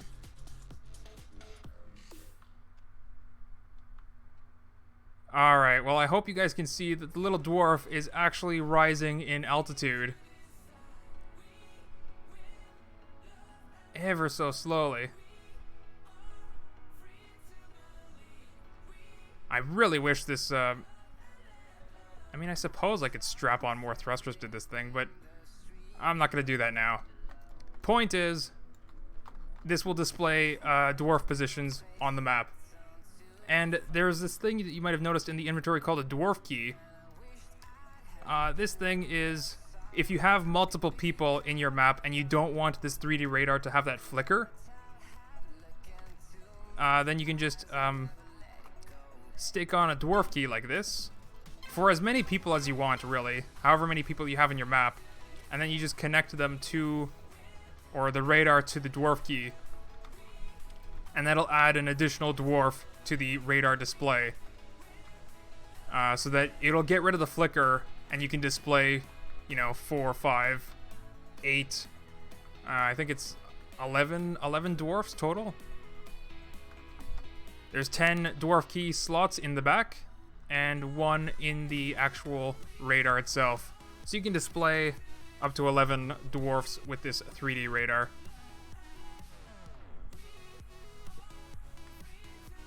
Gotta get rid of all of them. And it's not, like, it's probably the least useful part in the mod pack, but it's still pretty fun to have a 3D radar. So along with the 3D radar, we have a 2D radar, and this will give the radar position of whoever's on the map, but also the position. Let's actually press E on this. We're going to change the range on this. There we go, 32 blocks, so we can actually see it really easily. Let's put a background, there we go. So the dot moves up and down relative to how we're moving. It doesn't move when we jump, but that's because of the mode that the radar is in. So actually, if we have a switch connected to the radar, and then we turn the switch on, you'll see that the numbers on the bottom actually stop glowing, and our position changes a little bit. And that's because we just changed the mode in the radar to be like, I don't know how to call it, like a relative mode. So if we do jump, it's really hard to see, actually. But this will be, like, relative to the radar's altitude. We'll be able to see, almost like as if we're looking at, through a camera screen. This little dot will jump up and down when we jump up and down. This is really why I wanted Brent Batch around here, so I could show you guys this radar stuff. But the default radar mode is if you're looking top down onto the ground. So if you move back, the dot will move back. If you move left, the dot will move left, right, and so on. It doesn't care about altitude in this mode. And that's, it's only a 2-dimensional radar, so it has to do one thing at a time.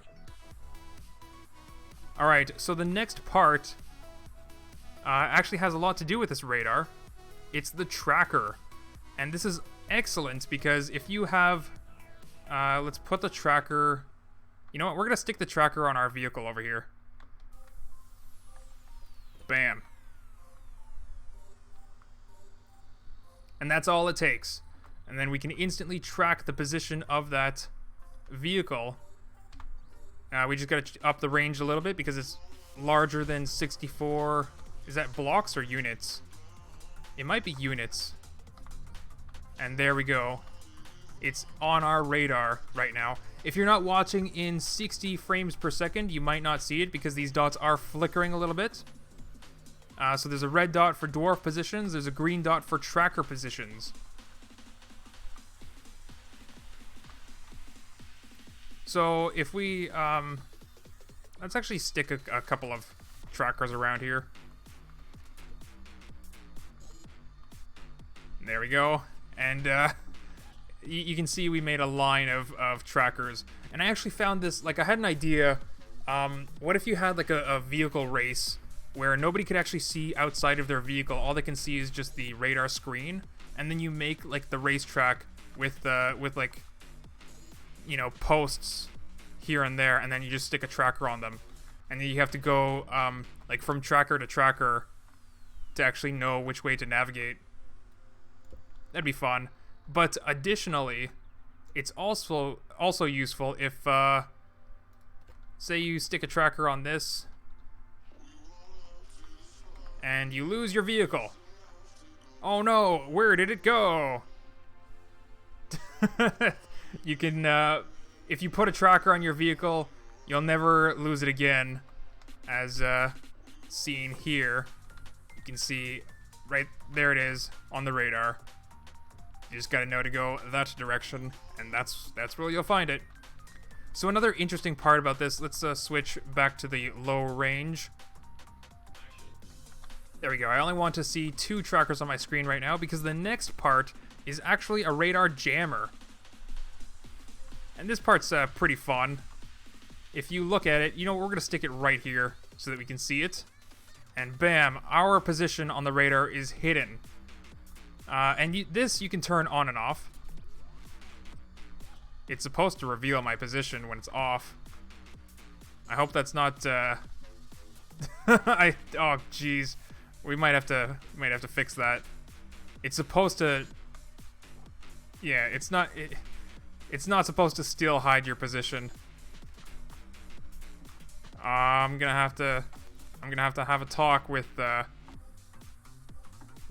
people about that one. But we'll stick the jammer right here, and you can see it will also hide the tracker positions as well. So if you want to stick a jammer on your vehicle, you can actually hide from other people's radar.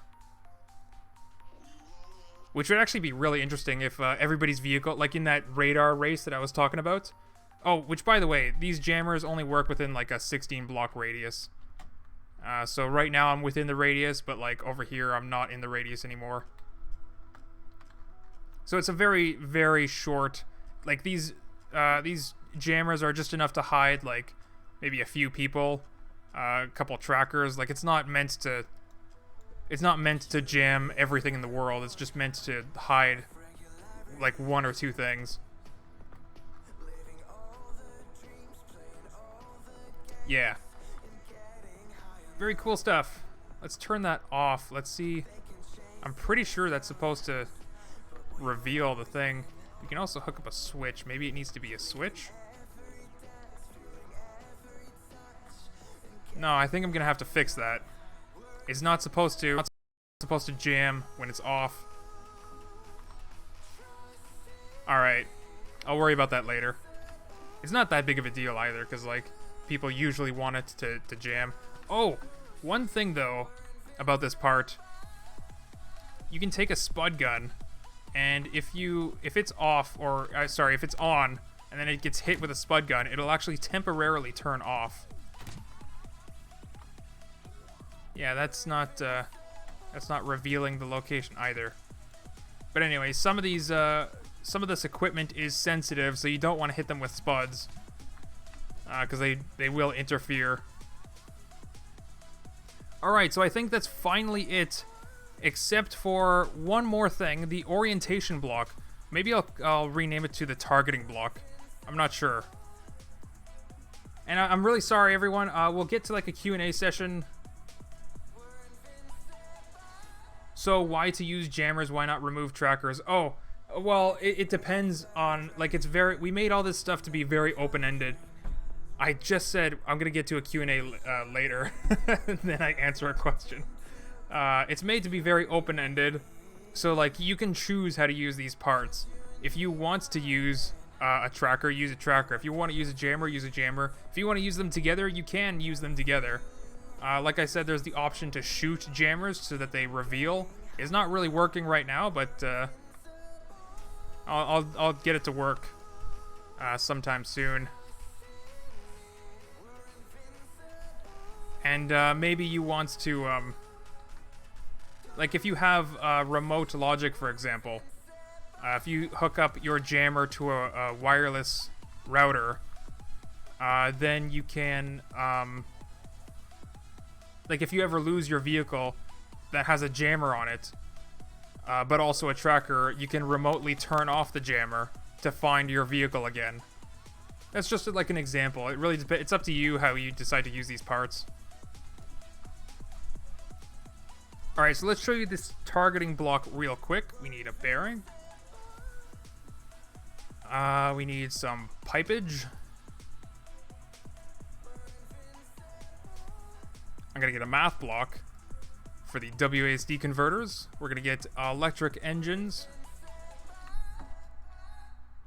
Alright, right over here.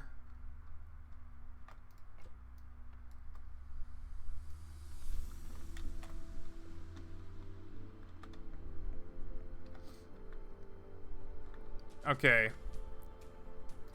So we're gonna put... That's gonna be our A and D.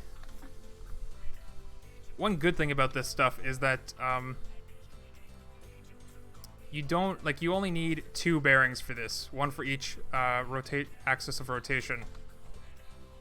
Alright, let's stick that right on top. There we go. And that's our other bearing. We only need 2 engines for this. This would be so much smaller with the polygon engines, like they were just one block engines. Let's stick a spud gun onto this so we can shoot ourselves. Okay. And this orientation block, there we go, pointed in the same direction as the spud gun. This orientation block has a few different modes in it. I'm not going to hook it up just yet because I want to actually show you what these modes are. Can I? Okay, there we go. So yeah, the world, when it says world, it's actually, this mode, it wants to point the orientation block down to the ground. So you can use this to make like a stabilizer, a type of thing that you always want to point down to the ground. Or, depending on how you attach things to it, it'll always point upwards if that block is pointing down. The P stands for predictive. So this is where, like, it'll try to go ahead of where it thinks you're, okay, how do I explain what predictive is? If you're using this to shoot players, it will lead the shot a little bit. So it'll try to predict the movement for a spud gun to actually shoot and, you know, hit its target. Hit a moving target. That's what predictive mode is. But regular mode is just wherever the thing is, that's where it's pointing. So it's like a dumb AI and a smart AI. We have player mode, that's going to track the closest player. We're going to see that in a second. Predictive player, that's the same thing, but again, leading the shot depending on how the target's moving. We can target a tracker. We can predict target a tracker. We can align to the camera, which is a player's camera. And this will work if you hook up a seat to this block or just whoever's closest, I think. And we also have a distance mode. And this is actually supposed to be an extra block right here. So you don't actually use this distance block like this. You actually put it in another mode. And then this one you put into distance mode. And then you hook them up like this. And this block will output the number, the actual distance to whatever this is tracking. So let's put this into player mode right now. We're going to hook this up to...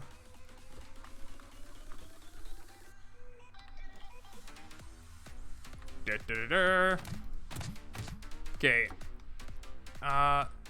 The orientation block is going to go to a WS and A&D block at the same time.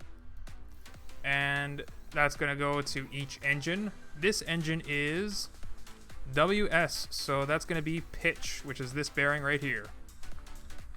And that's going to be AD, which is the rotational bearing there. So if we start powering these engines a little bit, we can put it all the way up, I think to like the third line maybe. You don't want to put it up too high because it'll start freaking out. Also, this is backwards. We got to flip that flip that bearing, and there we go. And that is tracking the player. And as you can see, as we like run around it, it is always going to be shooting behind us. You know what? Let's maybe let's build like a basic thing to shoot ourselves. Basic thing right here.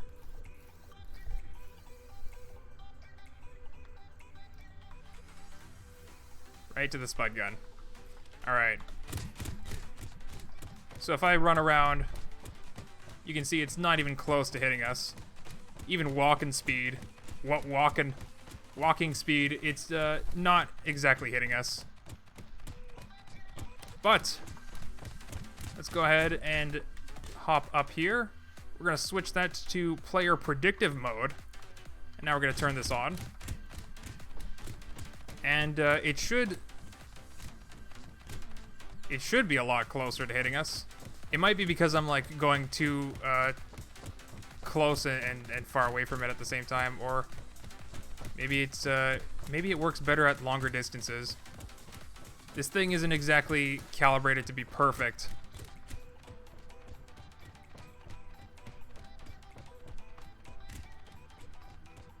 Huh. It used to be working better. I'm not sure what happened to it. But it's at least doing a lot better than the previous mode. We'll probably improve this. We'll probably improve these predictive modes in the future. And let's switch on over to. Oh, it's pointing to the closest tracker, which is somewhere over there. But let's actually switch to camera mode. So as you can see, this is actually pointing to wherever my camera points.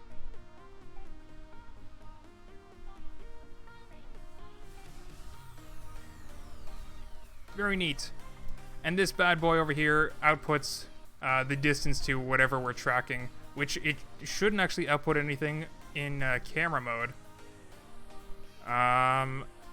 There we go. I want some number blocks to show what it's actually doing, but let's switch that back to player mode so that I can see what this distance is.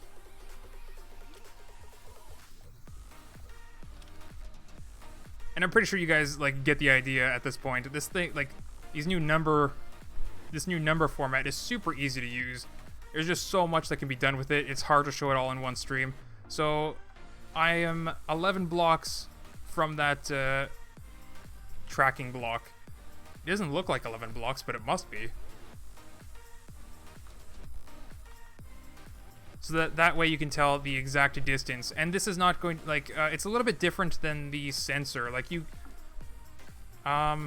could just put one of these on top.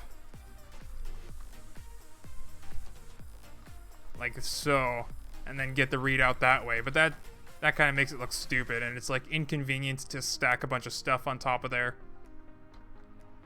Plus, it's not gonna give you the correct distance. Like if it's not perfectly aligned with you. Like if you're doing this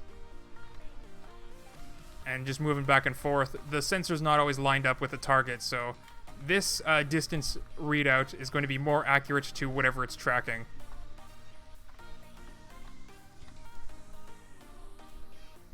All right, and I think that's it. So we're gonna get into some of these new thrusters. These new thrusters are next level, man. Next level. So let's, I guess we just gotta build a thing real quick. Because I don't have things in my lift. I never build and save. I'm always making mods for this game, so I never have anything. Let's just, stick any old seat. Doesn't really matter. I do need a wheel, though. We'll use the vanilla wheel. Why not? It's been a while since I've used that. Okay. And I'm just going to build a thing that you guys probably saw in the video.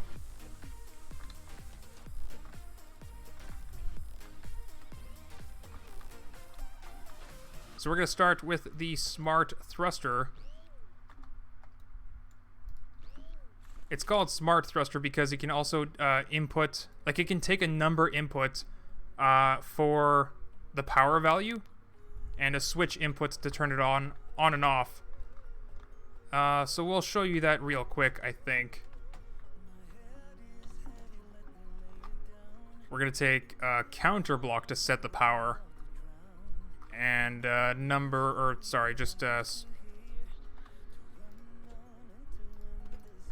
we go. Buttons to set the power, and these are going to go straight to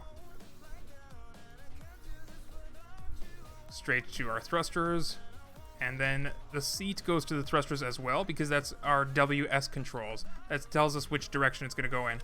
Also, if you guys didn't notice, when I was placing these thrusters down, there's like a tiny little arrow on the inside. That's the direction of thrust. So when you press W, that thruster on the right side is going to fire first, which means it's going to go to the left direction. So that's how you know when I place a thruster, I place it facing, the thruster points to the back because it's going to shoot in that direction going forward. Just need to clarify that. Alright, we're going to paint this. Yeah, so 2 is to go down the power value. So if I press W and S right now, nothing happens because it's actually a power level of 0. If you don't connect these, it does have a default power level of like 100. So if you want to, like, if you don't want to use it with like a number input, you don't have to. But it's probably going to be a little bit too weak for most large creations. So right now, you know what? Let's get a number readout as well so that you guys can sort of visualize what's happening here with these number values.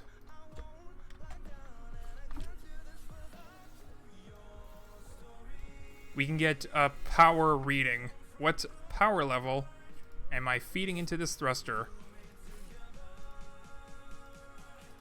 And this is going to apply for all of the thrusters as well. Alright, so let's hold this for a little bit. We're going to go a little bit over 100. You know what? Let's actually do maybe 300. So you saw how slow it was when I first pressed W and S, and now we're going much faster. And we have, of course, WS controls.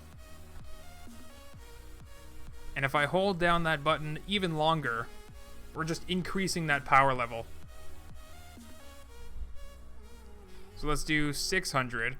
This should be within, like, acceptable range. A little bit too fast, but we're just increasing that power so much.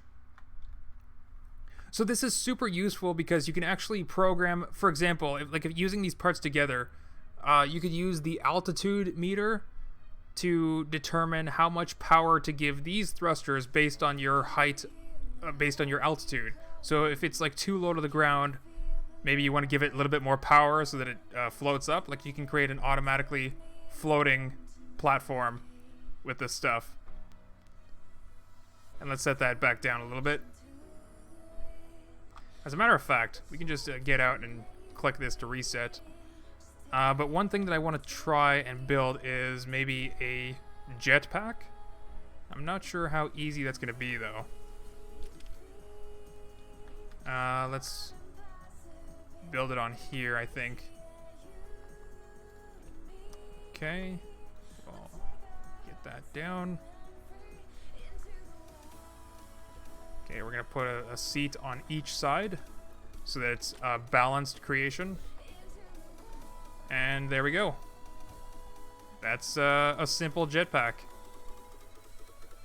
We can't go anywhere with it, but...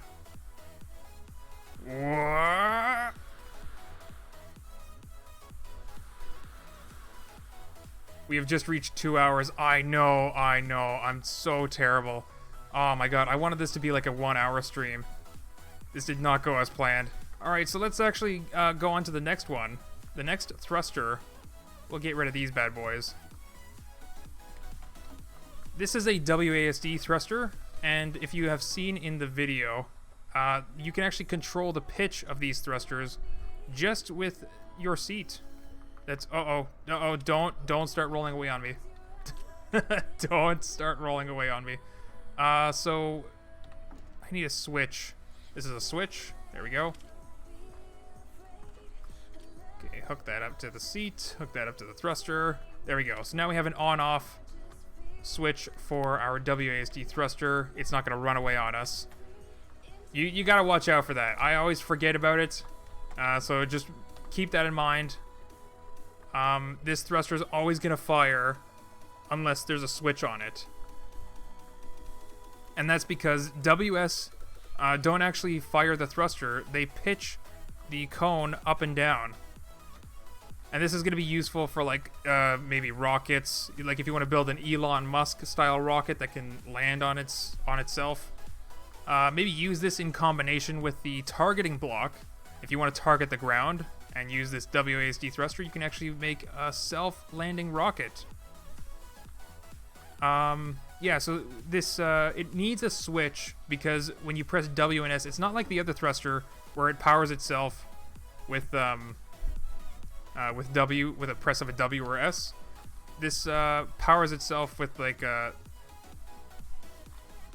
Did I give it a power input? I didn't. Okay, so it's whatever the default power is.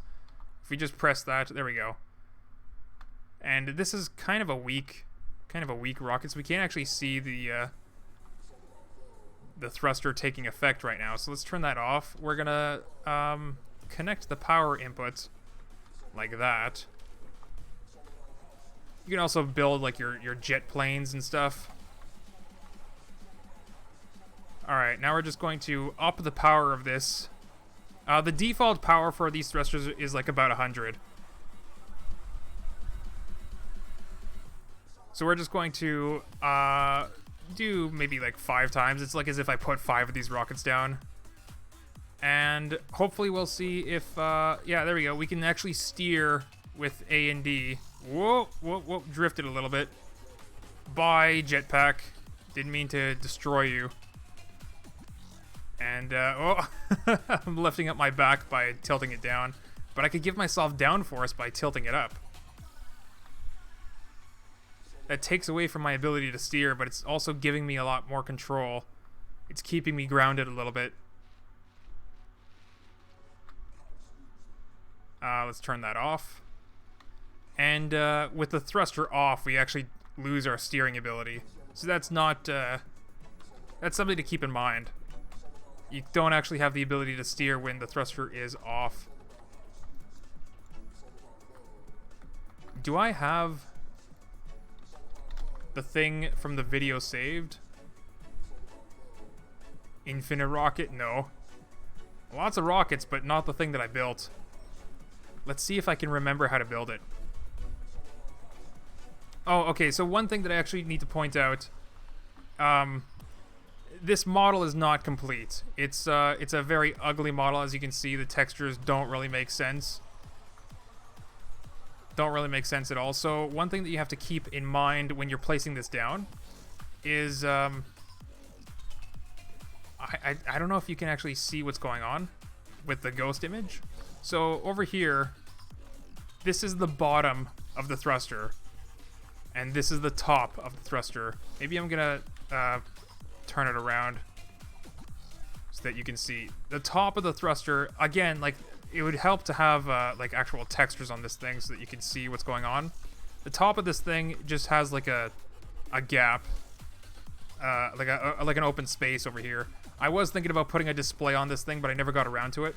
And the bottom has this sort of bottom to it. The bottom has a bottom. Who would have guessed? So the one thing about this that probably a lot of people are wondering about, if you get into this seat and then you press W, it'll pitch up, I guess. So imagine if this was like a flying jet, a jet plane right now, and you press W, do you want it to pull up or pull down? And that's actually an option over here. So you can just go over to this and press E on the thing. You'll hear the same sound as the connection tool when the character animation, like, he goes to turn the knob. Maybe it'll happen soon, so we don't have to wait for too long. Where's the sound? Do it. Jeez, usually it doesn't take this long.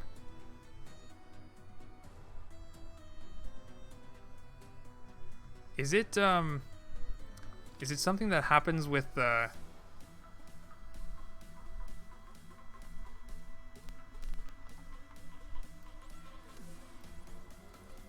okay.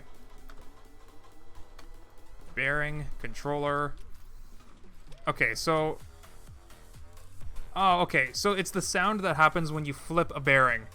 It's like a very slight clicking sound. You just gotta watch for that. That's the indicator that you have when you switch modes in this thruster, which I already did. So let's go over here, and now that when we pitch up, it'll actually pitch, like, press W, it'll pitch the jet plane down. So that's how you can invert the W and S. You're still keeping your A and D, but it'll invert the WS. Let me actually show you a comparison relative to a fresh thruster. Oh, no. Don't you run away on me. Okay, there we go. Turn that off. Alright, so A and D, we got our left and right, but our pitch is inverted for our other thruster. And this thing also has two more modes. If you press it again, that will be just W and S with the pitch inverted. It'll be just W and S. Hold on. So if you press A and D, it doesn't actually do anything. And this is useful if you want to have, like, maneuvering thrusters on the outside of your vehicle, but you only want it to be for W and S. So the point, the reason why, like, what am I trying to say right now? If you want to have just W and S mode, but you want also regular pitch, you can just stick the thruster upside down. Like that. You hook it up. You switch modes to the mode that you want. And then there you go. You have the WS only with the pitch the way that you want. The next mode, we'll switch the middle one. The next mode is only A and D, not WS. So there's lots of cool stuff. And again, if you want to flip A and D, you can also just turn the thing upside down.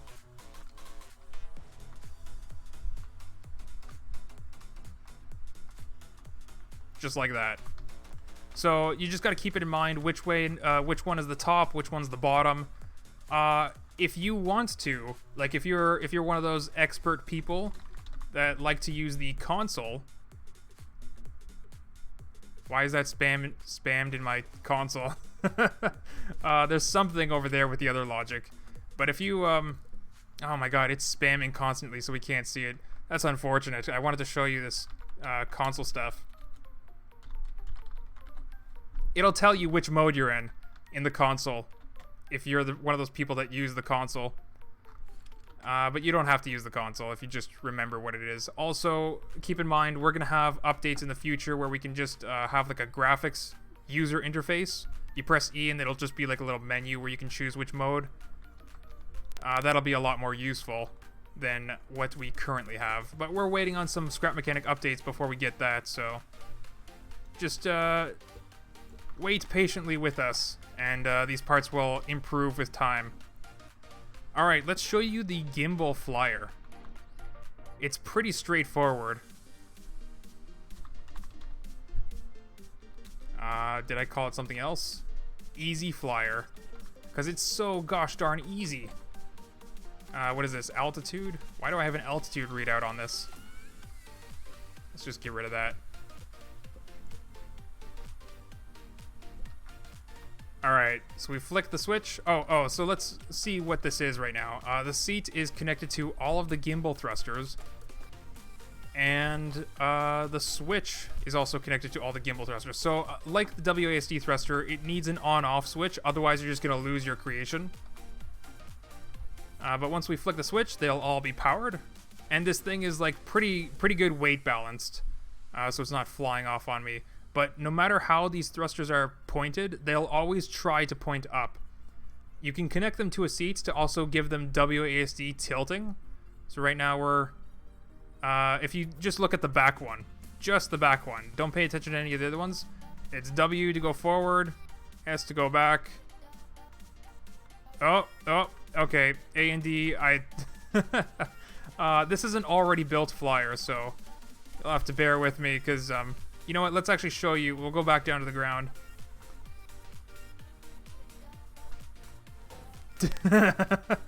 But yeah, as you can see, no matter how they're tilted, they will always point up automatically. I'm not pressing anything right now. Automatically, they're just gonna level my creation out, because I built this thing with a heavy bottom and 4 gimbals on the side. But let's build something that makes a little bit more sense, so that you can see how these things really work. And this is going to be grounded. It's attached to the ground, so it's not going to be too complicated. So the way that you want to attach this stuff is, my seat is facing this way, so I'm going to attach this gimbal thruster first, and I want the ghost image to be right side up, not upside down, not like that. It's going to be right side up. Alright, and that's automatically firing. If we disconnect this, we'll probably fly up into the air, so you always need a switch to power your stuff. Just remember that. Okay, so with this gimbal thruster connected this way, if you press W, it'll go forward, S, it'll go backwards, A, it'll go left, D, it'll go right. Very straightforward stuff. You can have all sorts of fun with this gimbal. Now, if you connect it to the back the same way, it's not going to be the way that you want. Because look, if you press W, all of a sudden it's going the opposite way. A and D. So, what we can do is press E on it, and that will change the mode. Again, I would have the console open so that you can see the mode being changed. But there is like a little indicator sound, so just keep an ear out for that. And that will change, that will flip W and S. So now it's the same for W and S, but A and D is also flipped. So right now, this kind of thrust will give us rotation. What if we wanted to do panning, though? What if we wanted to just float to the left without rotating? Well, there's another mode for that, too. Oh, wait, that's actually not the mode for that. There's there's 4 modes total for both the WASD thruster and the gimbal thruster. But, let's actually fix this back to the way that it was. So this is WS forward and back, but with rotation, like that. Alright, so now if I wanted to do the sides, you'll see the problem is W and S is the sides. And if I just flip that, it'll invert, but that's still like side to side. It's not front to back. So the next mode is actually flipping WS with A and D. So that'll be a side thruster. There you go. Right now, all my gimbals are going front to back with W and S.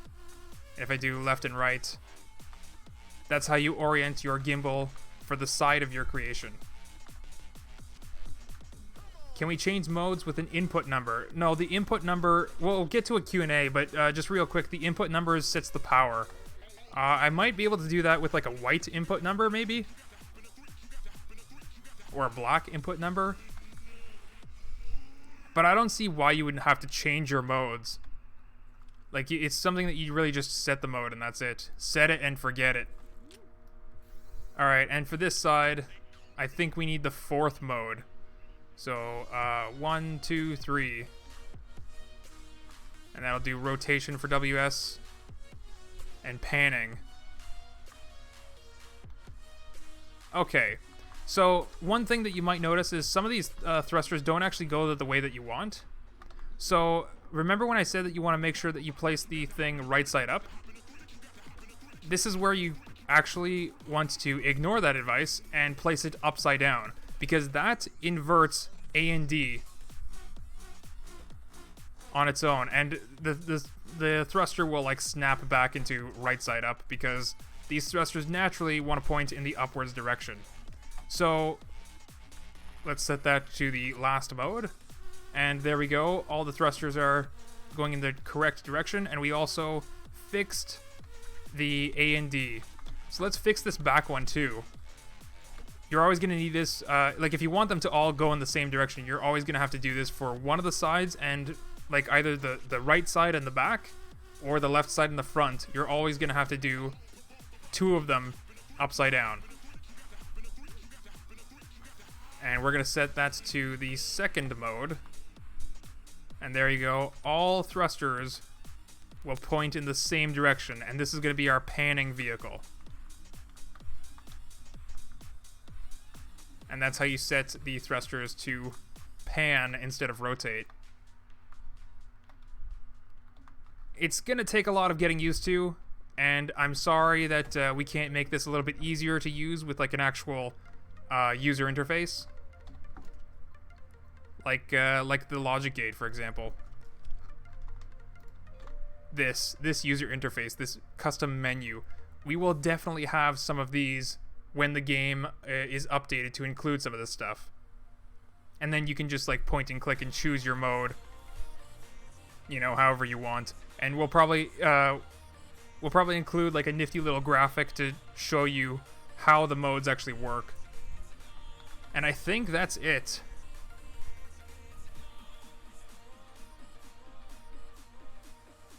I think that's it. My god, this took a lot longer than I wanted to. But that's the basic rundown for how to use these parts. We're introducing numbers into Scrap Mechanic, and it's not going to be easy for players to just pick it up right away, but with enough practice, you'll get this stuff really easily. And let me tell you, once you get it, there's so much that you can do with it. Like, I didn't even understand this stuff at first.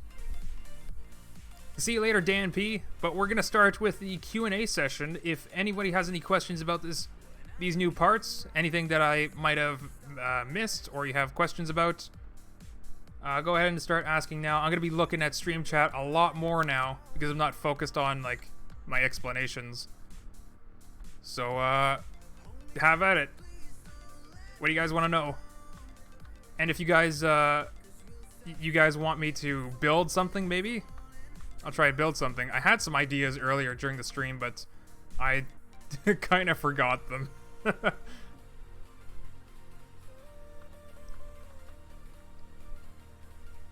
Whoa, whoa, whoa, whoa, whoa.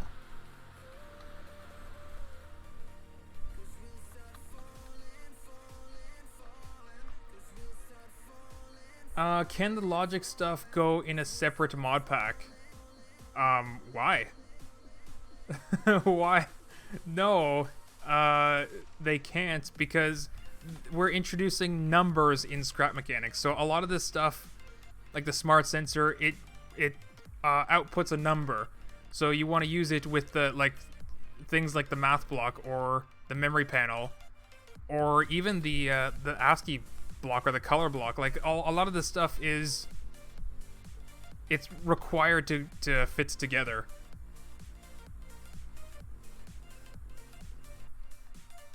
Can you make an explosives mod? The game is going to be updated with explosives in the near future, so we're just going to wait for that. But we will definitely have, at least the Modpack beta will have something like maybe a tiny hand grenade, or like an entire thing that will break the map that's like nuclear bomb level. Why did you move the rails to Legacy? That's a good question. So the rails weren't actually used that often. They were used sometimes, but they can also be replaced with the polygons. If you just use two different wedges, you can create any rail shape that you want with polygons. It's the same thing. Is there a max thrust power, or can you just have 1 million power thrusters? You can have 1 million power thrusters. 1 million is actually well below the maximum. So let me actually show you something real quick. Sorry, we're gonna take a little bit of time to, uh-oh. Lift. No! Did I get it? I didn't get it. No! No, it's flying away on me. Alright, that's fine. Let me just build something real quick to show you sort of the limitation of numbers here. Alright, we need a math block. We need a number block. We need a switch. And I think that's it. So, say you wanted to, okay, we'll do it this way.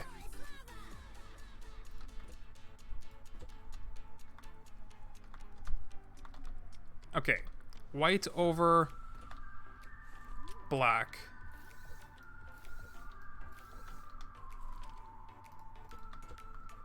I think we only need one number block for a readout. Okay, that, for some reason, 0 divided by 0, oh, right, 0 divided by 0 is 1, that makes sense. Because it's a fraction. Same number over same number. Anyway, so if we do 1 divided by 0... What? Shouldn't that be, hold on. There we go. Infinity. That's how you make a quick infinity in scrap mechanic. 1 over 0 is infinity. The only exception to dividing by 0... Well, anything divided by 0, really, because, like... Whatever, that's the highest number in scrap mechanic, and if you put a thruster to this, I'm pretty sure it won't work. It'll either not work or send you outside the map instantly, and then you'll break your world. So that's something that you don't want to do.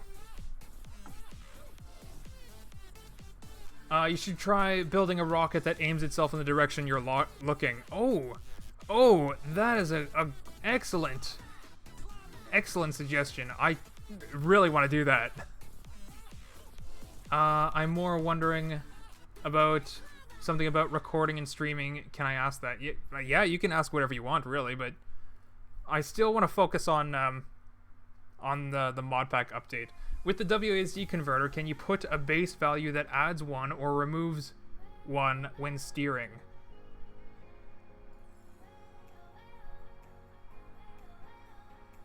I'm not sure what you mean. I'm not sure what you mean, but I'm gonna try building the thing. We need a seat.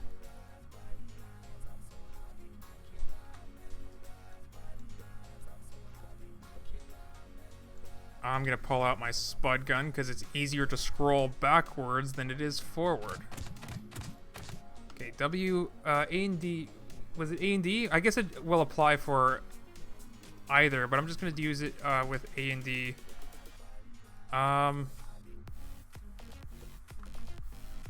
Okay, so this A and D block carries the value, and I'm just using number blocks to get the readout of that value. But I can also put it inside of a math block, and we're gonna go over here with a switch, and we're just gonna add 1 to whatever this reads out, and then our resulting number is going to be over here. Let's add another one. I don't want it to go that direction. I want it to go from the math block to the number block. Let's paint our digits. I'm gonna get two decimal places on each of them, I think.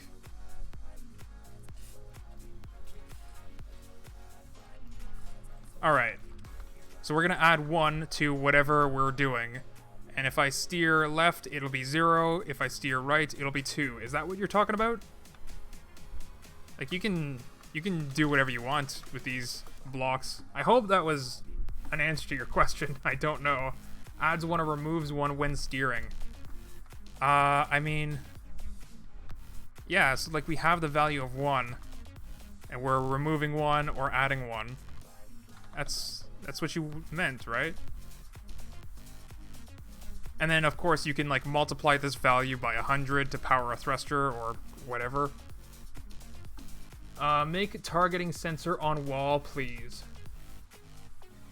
I'm sorry, I don't know what that is or what that means. Like, I'm not sure what you want me to build. Also, why was the modded engines blue ones moved to the Modpack Legacy from the Modpack? Again, they were just, okay, so originally, when the scripting update came out, you were able to put like an engine down and then put in a number value, and typically the number value could have been let's use this one, and typically the number value could have been from we'll also put it halfway, stick a bearing, and we'll stick a controller on that bearing. Doesn't really matter what we stick on it, we just have to see it spin. So this is automatically spinning at the speed of 1. And then if we make it more than 1, that should be 2. It should be spinning twice as fast. And that used to be the way that it was. So we took out the blue engines because you could program the vanilla engines to any power level that you want with numbers, which was really cool, but we can't do that anymore since a recent update. So instead what we're going to do is we're going to wait for another update, and we'll make a smart engine where you can actually use numbers to program the power, just like you can with the smart thruster. We're just waiting on an update before we can actually make that. You can do less than, like values between 0 and 1. That you can do that. But above 1, it doesn't multiply. So if you set this to full speed, and then you wanna slow it down a little bit, you can do that with values less than 1. Yeah. Should have put a tracker on it, Tisk Tisk. I know, right? Oh man.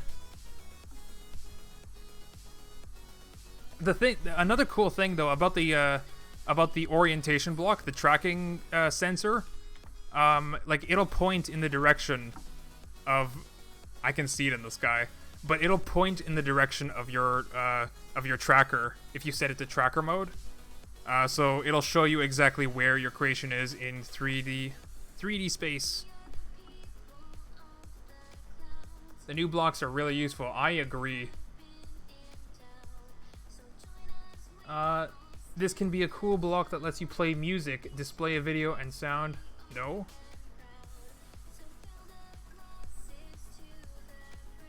I'm not sure what you mean. I feel like it's going to spam if he does not read my message. I'm trying to read everyone's messages, but I also have to scroll down. Oh, hey, Diesel Designs. How's it going, man? Wow, I just caught up to chat now. Yeah, the new, all the new stuff is just, it's too much. Too much. I don't know if you caught the beginning of the stream where we're actually, like, explaining this stuff, but right now I'm just doing a Q&A. If you have any questions about these new parts, I will try hard not to nerd out too much. So much stuff, though. And, like, it's gonna take everyone a while to get used to these parts. It took me a while to get used to them.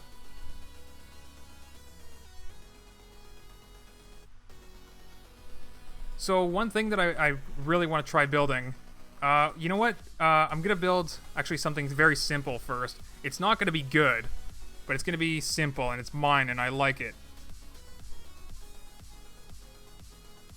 We're going to get a WASD thruster, a switch, a seat, and some metal.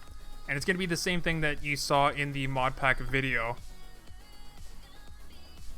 Alright, which way is forward? That way. We're just going to put a column of metal right up on there. And we're going to stick some switches down here at the bottom. All over to balance it out. Okay, and now we need a seat on top. Does the RGB block go from values 0 to 255?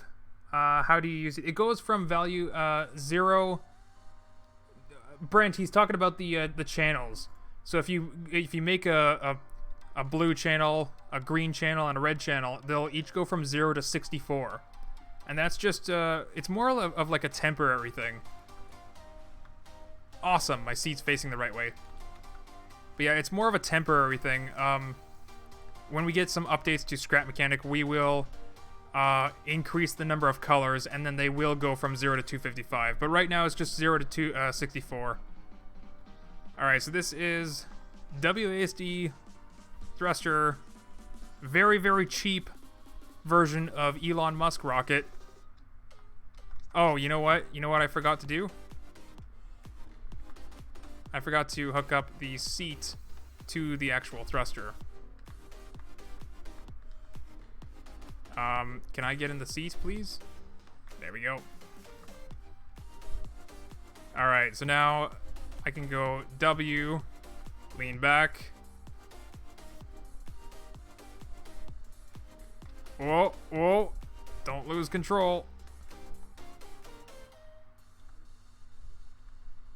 There isn't really a way to rotate, so this is kind of a stupid rocket, but it's mine and I love it. Durf, can you make AI robots that follow you? Yes, I can.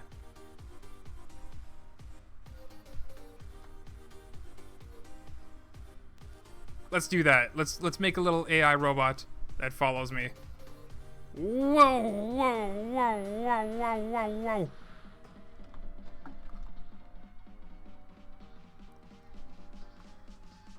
Durf, I'm already used to them. Made an odometer, a massive calculator, and some other cool shite. Yeah. With 3D Tracker, it would be cool to have a creation in it.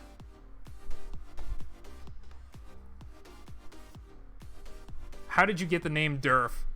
That's a great question. So, it was actually from my first job. I think I was like 15, and I worked at McDonald's. Well, I actually had jobs before that, but they weren't like real jobs. They were more like volunteer work where I still got paid anyway.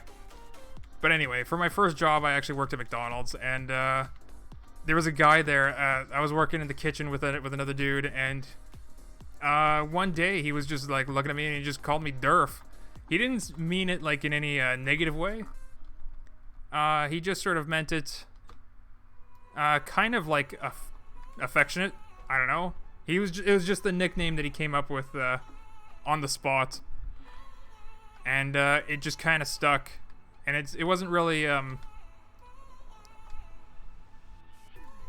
I don't know. Everybody just called me Durf, and then I'm just like, okay, I am Durf.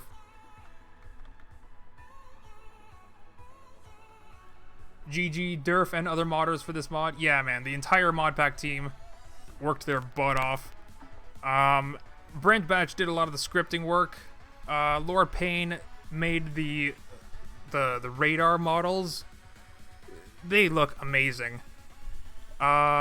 I made the model for the gimbal thruster. MJM is the one that actually made it work. Same with the WSD thruster. Although, again, this is just like a temporary model.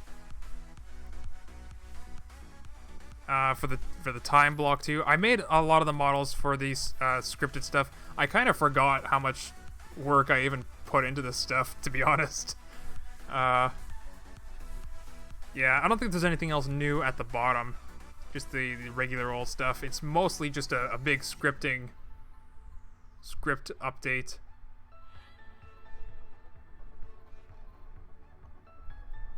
Alright, let's make some kind of a AI bot that follows you.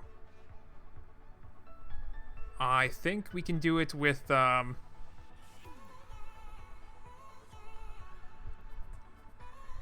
gonna make wheels. We're gonna make like a little car that will drive in the direction that you are. So it's just gonna follow you around. Let's see. We're gonna make a metal base. This is already like way bigger than I need it to be.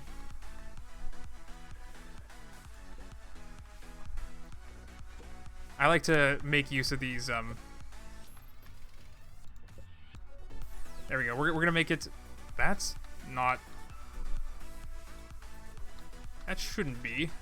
It's on the corner of the lift, but there's nothing there to hold it up. Whatever. We're gonna make it just two metal pallets wide, I guess. Actually, we're gonna make it odd width because I want a single point of rotation for this AI, and we're gonna do a little bit tall. We want some wheel clearance,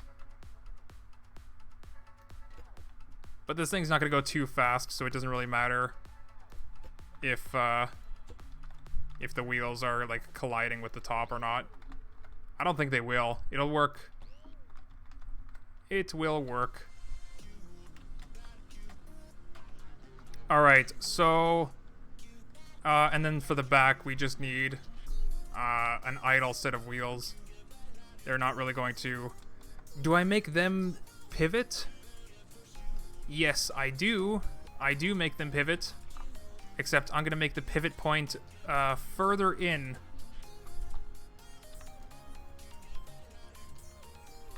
So that these wheels like drag behind it, and that will be kind of like shopping cart wheels, but like in reverse, because this is going to be the drive. It's going to that way is forward, so this is going to steer and go forward, and this is just going to drag behind it.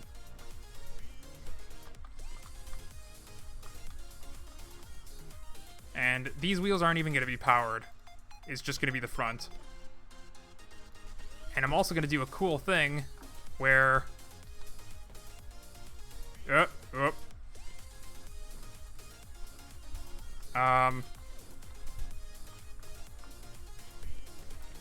this AI bot's going to stop at a certain distance. Hey Durf, how much did I miss of the stream? All of it. Literally all of it. We're like 2 hours and 40 minutes into it. You missed literally all the important parts. Will you merge Lord Payne mod packs with the Modpack team ones? Lord Payne is a part of the Modpack team now. I'm not sure what he actually wants to do with his Modpack stuff. Like, he has made some cool stuff, and that's That's where you see like this radar stuff being donated to the mod pack. So really, I'd have to talk with him, but we're sort of focused on making a new mod pack. We're gonna be making a new mod pack together, so I'm not sure if we're ready to talk about that stuff, I guess. All right, let's do the orientation block. I didn't talk about how to put yourself on like an exception list. If there are multiple people in your world and you pick player targeting, then you actually want, like, say you want to target one person that's far away, even though you're right next to the thing. You can hook up a white button to the thing, press the button, remove the button, and you're on the exception list, and it will only target the other player. But we'll probably get into that with the more in-depth video on the Scrap Mechanic Mods channel. Okay, so for this, we want... I'm just putting the orientation block like this. I'm not putting it on any bearings because the bearings are down there. So we want some electric boogaloos. Give that nice badonk-a-donk in the back. We need a math block for the WASD converter.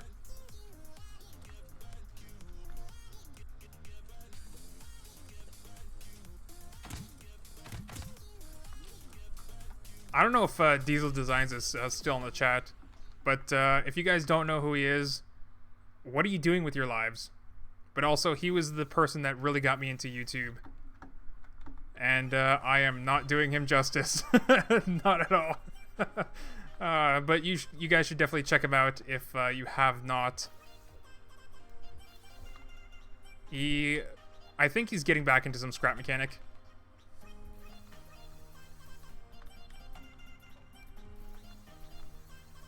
Durf, can you friend me on Steam? Nope.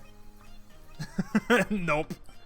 No, I get so many friend requests. Like, currently, every time I reach like 200 notifications on Steam, I just go over to my friend requests and ignore them all. It's too much.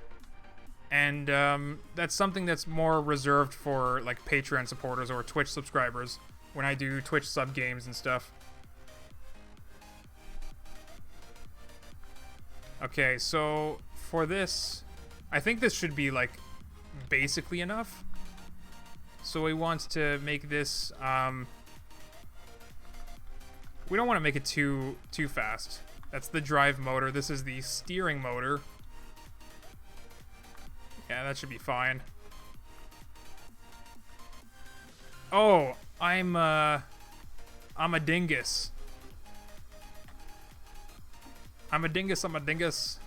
I'm a dingus. I'm a dingus. I'm a dingus. I'm a dingus. Oh, I'm a dingus. Let's put an orientation block right here. This is going to be our... Wheels are in the way. I suppose I could have put it on the top with like another bearing, but it would be better to actually connect it to the actual thing that points, just in case they get out of sync. All right.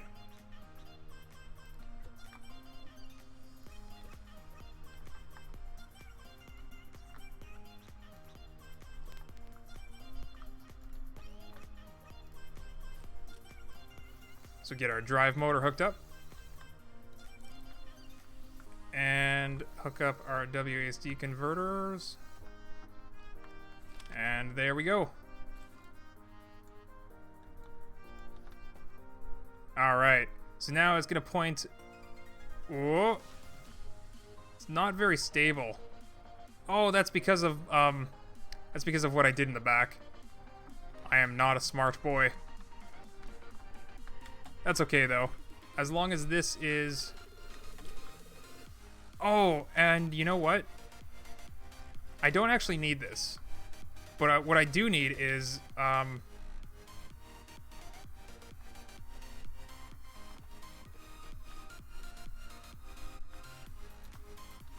distance. There we go. So we're going to get the distance to the target. And now we're going to do...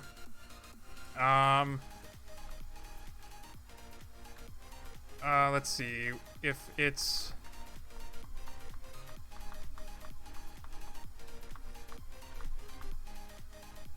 Okay, greater than or equal to. And now we're going to set the range with a number block. I wonder if I could do it with just like a colored switch. I don't think I can, so I'm just going to use a number block. Alright, so if distance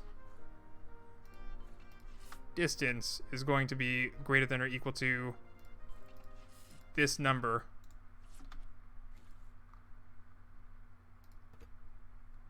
and this number is 1, 2, 4, 8, 16.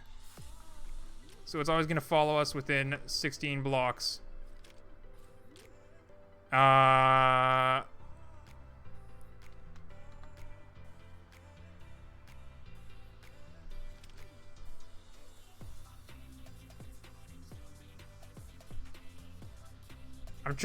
trying to think right now because this thing is always going to be on no matter what. It's either going to be 0 or 16 with the way that I'm setting it up. But that's okay. This will return true. Yeah. I mean, I want this to be this way, but you know what? Why don't I also...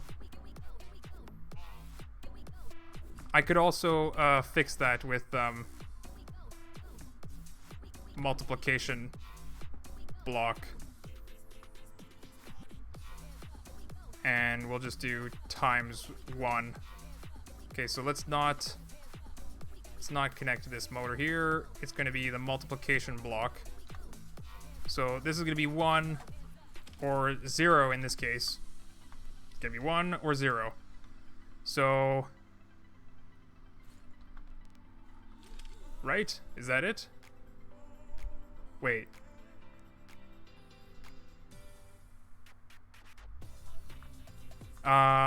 Yeah, I still need...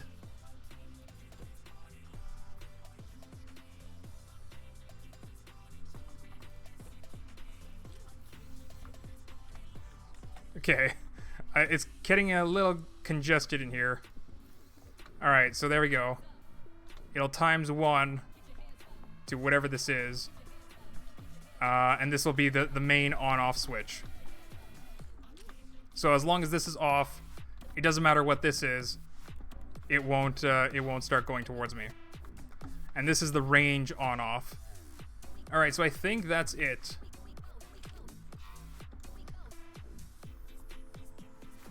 Oh! Oh, I'm a dum-dum. I thought this, the back wheels like this was going to be a good idea, but it's definitely not. I'm just going to hook up a controller there to lock the back wheels. Lazy solution, but it works.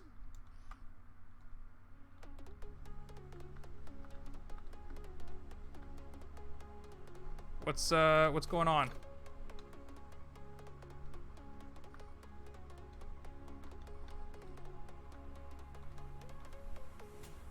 What's going on?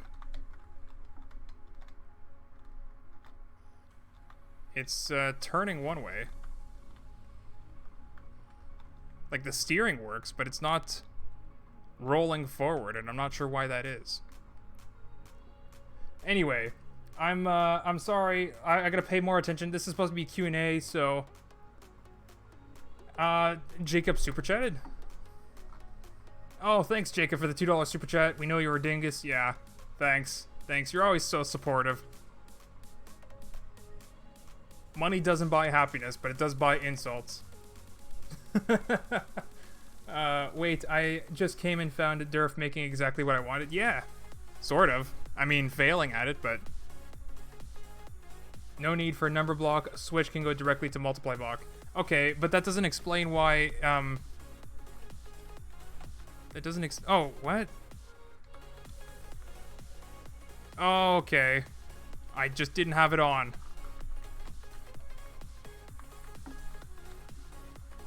Okay, we'll turn that on, and we'll turn this down just a little bit. There we go. There you go. So this is my follow bot. Yeah, it'll stop within 16 blocks. And we don't, as Brent Batch has said, we don't need to have this number block here. So let's go ahead and get rid of that. That is the controller. I don't want to get that bearing. There we go. Alright, so now we'll turn on the main power. Alright. Let's also up the speed of this just a little bit. I don't know how fast this thing can handle. Yeah, there we go. That's a good walking speed. Alright, come on.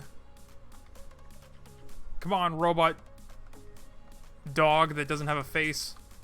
If we gave this a face, it would be much more likable. It's pretty likable already. I gotta say, it's quite the charming little bot. So what happens if it's backwards? It will automatically turn around. Very nice. I don't know why I thought I needed the back wheels to turn around. This works just fine as it is. Hi Durf, I love your mods, but don't update them a lot, please. Oh, slowly internet a lot. What? Okay.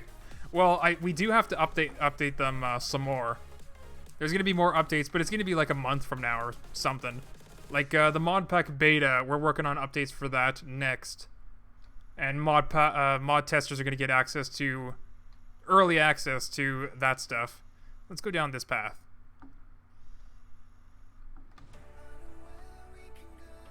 I like this little bot.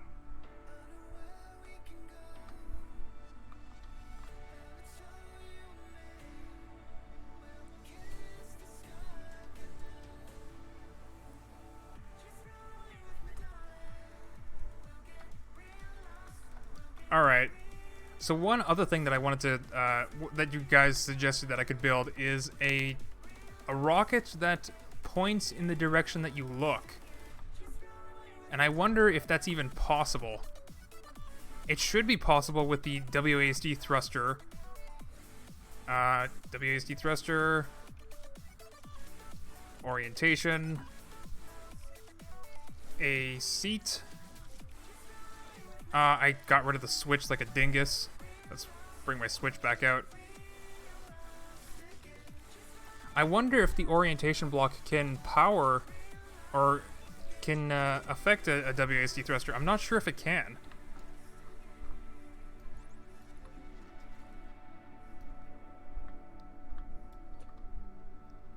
Really, it should be able to. It'd be cool if it could. It'd be popular if it could. Let's go camera. And we'll stick a...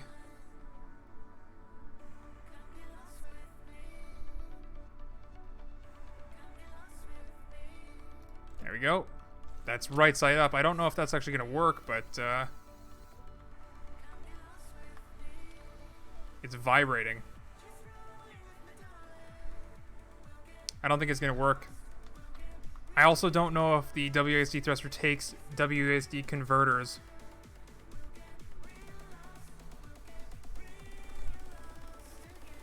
But let's stick a seat connected to that.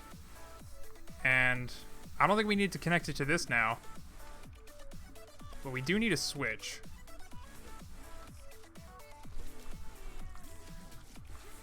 To connect to the thruster.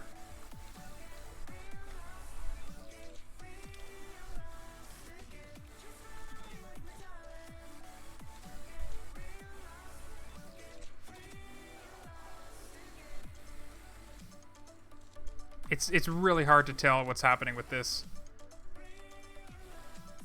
Okay, you go away. There we go. Where's... Oh, I thought I lost my thruster for a second.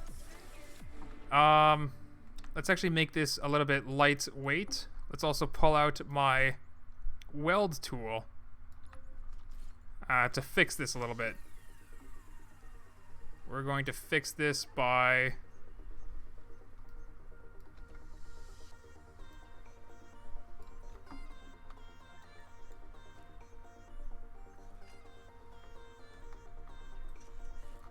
Yeah, we can do it on this side.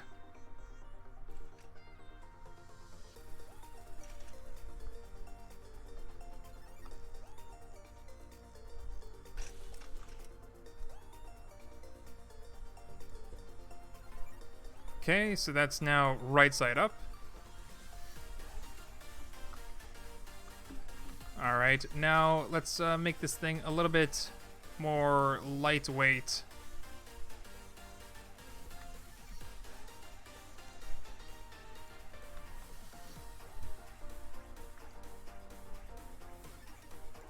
There we go. Alright. Moment of truth. I want to be in third person so that I can see the rocket working, but I'm not sure. Like, I might just just go straight forward. I don't know if it's, I don't think it's working. Wait, it kind of looks like it is. At least for left and right, but, I'm gonna hit the ceiling already.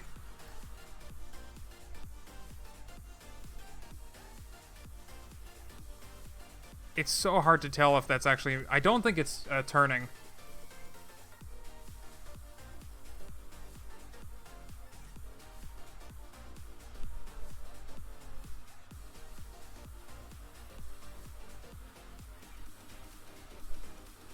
Durf, can you make an RPG rocket launcher?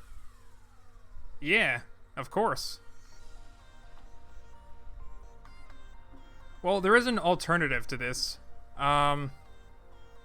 The alternative being if you just had like a hunk of metal on the side with the electric engine on a bearing, you could just use the rotational force to angle your rocket. Or you could probably just hook up the WASD thruster with smart thrusters or even pico thrusters. Let's try that.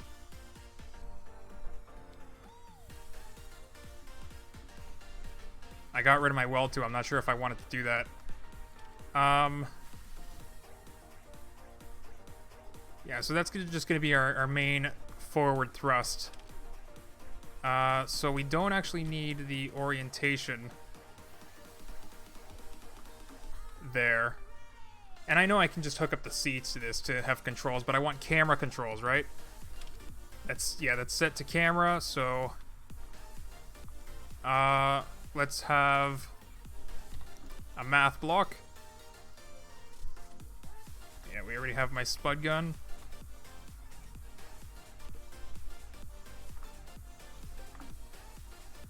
You know what? Let's put those on the sides.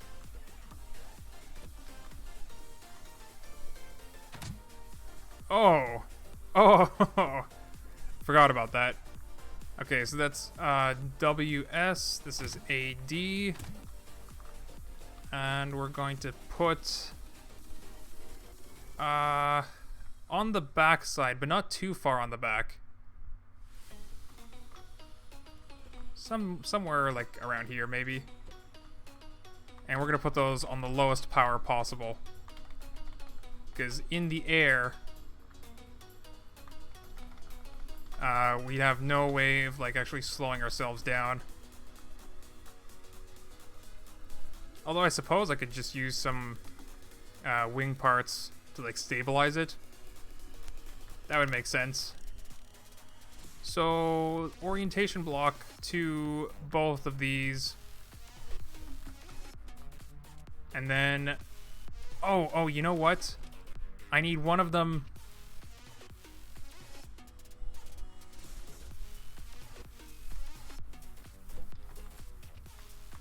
Okay, so I need one of them to be positive, one of them to be negative. I'm gonna have a 1 tick delay on this stuff, so we'll do WS is the top, and the AD is the bottom.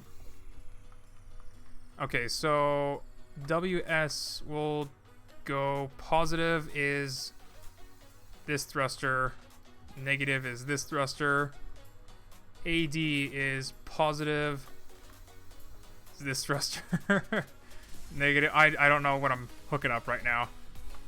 And I think that's it.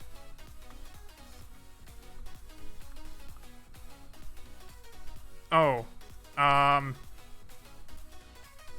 yeah, that might start firing on me as soon as I take it off the lift. No, it doesn't.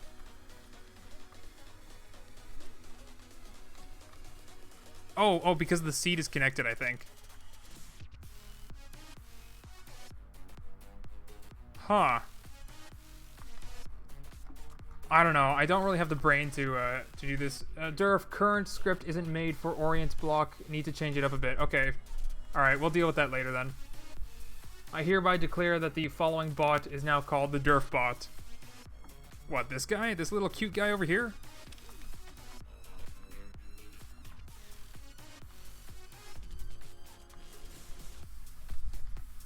He's so cute, and if we pet him on the head, then he gets a little too enthusiastic and just won't leave me alone. So I'll pet him on the head again, and then he leaves us alone. At least he keeps his distance. When I said that Durf was going to name it Durfbot, I was making a joke. Oh, yeah, because the Discord bots are Durfbot. Alright, well, does anyone have any last questions? Because, this was a 3-hour stream, and I was definitely planning on a 1-hour stream. Like, if people see this on YouTube, and they're, you know, I title it, Basic How-To for the new Modpack parts, and they see it's 3 hours, like, they're not gonna watch that. Or maybe they will, but ideally, it would have been better if the time on YouTube was shorter, so that people are more willing to watch it, because, dang, this is, like, it's, you know, it's hard to dedicate 3 hours to just learning how to Modpack.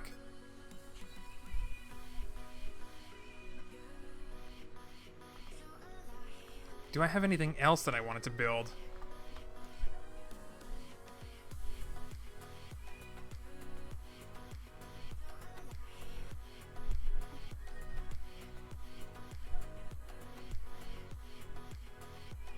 You can make rockets that target trackers.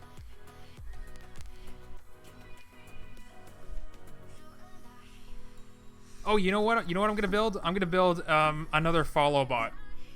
The bot that I showed in the night mod video.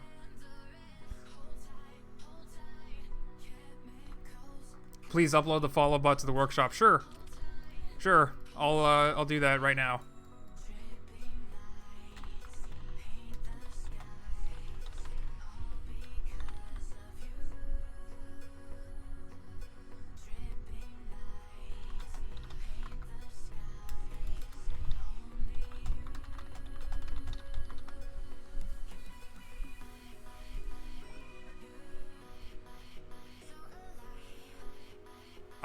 Is that gonna save it in, is that gonna save all of the modes? Player mode. Yep, that saves all of the modes. So let's go ahead and turn this guy on as well. Giggity.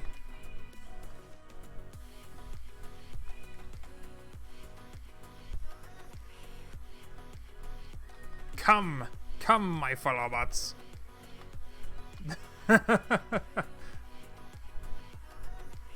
I can have a whole army of them.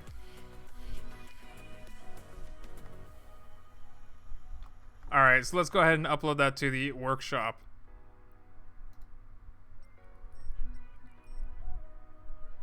Durf, how can I become a mod tester? Oh, that's a thing for Patreon supporters. What the hell is this?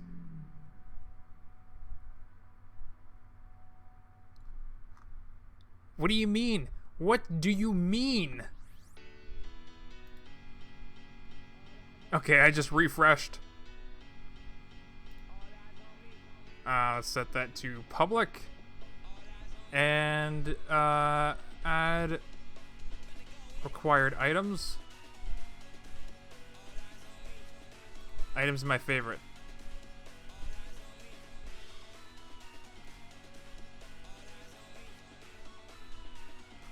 All you need is the mod pack. Alright.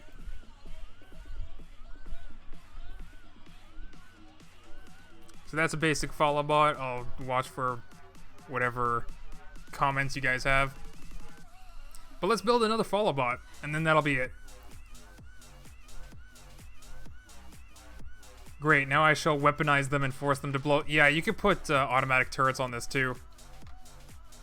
Or what are you talking about? You're talking about strapping a bomb to them? God, you're sick. That is just sadistic. And mean. Do I actually have... I do. AI balloon light. I have it from the night mod video. It's got like a bunch of stuff that I don't actually need. Like you see, I was planning on having it all symmetrical and stuff, but then I just sort of gave up and slapped on a stabilizer on the side. Ideally, though, we could build this a lot better.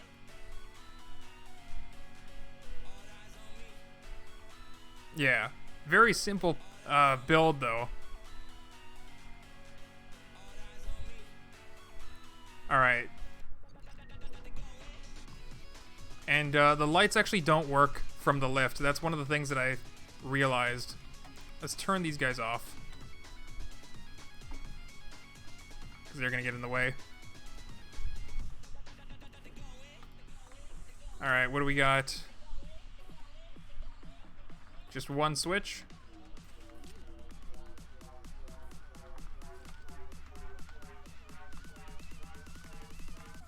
Okay, so it'll be less than or greater than, I think it's 16 blocks, and between power levels of 100 and 100 something else. How high? Maybe it's the other side.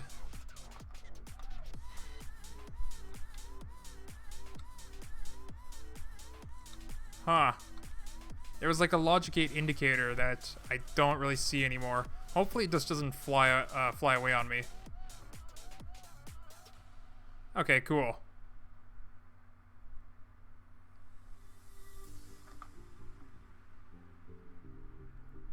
But yeah, that's one thing that I don't really like about, well, it's not that I don't like it, but the developers didn't really finish their update. I really wish that they spent more time on updating this stuff before releasing 0.3. Like, I have no idea why they released it so early. It's not ready. One of the things that I'm talking about is this block right here, the light block. It uses a point light, which gives light in all directions, not a very specific direction. So it's in all directions. But as you can see, that thing, the balloon, the AI balloon thing that's following me, it doesn't emit light, and that's just because I loaded it from the lift. So these things don't... Like, the lights break if you load them from a lift. There's so many things wrong with the lights.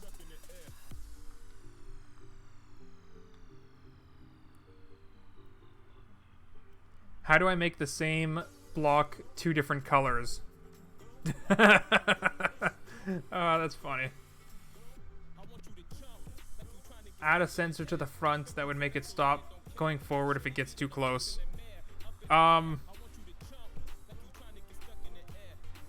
This thing? Let's see.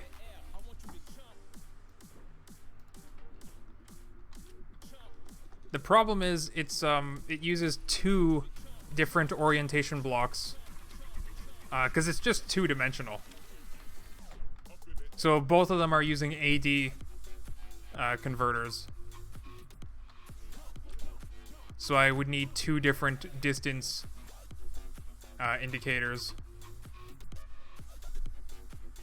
Which is fine. But then I also need to look in this mess how I even wired up these thrusters. I don't Is it this that's powering the thrusters? And this one that's powering the other thrusters. Okay. I think I see what's going on.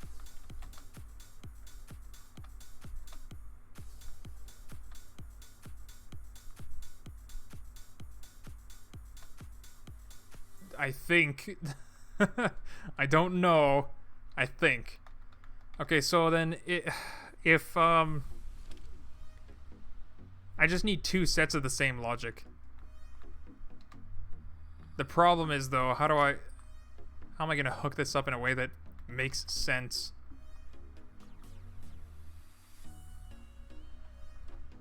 Alright. We'll get distance 1, distance 2. Another problem is this is also gonna mess up the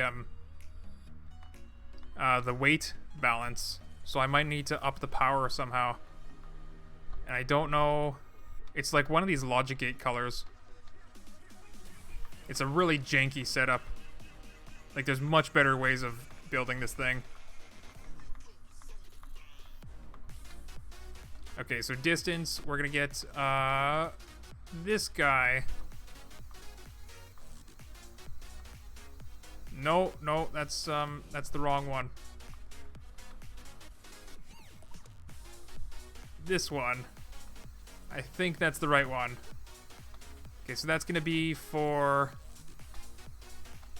What is that even connected to?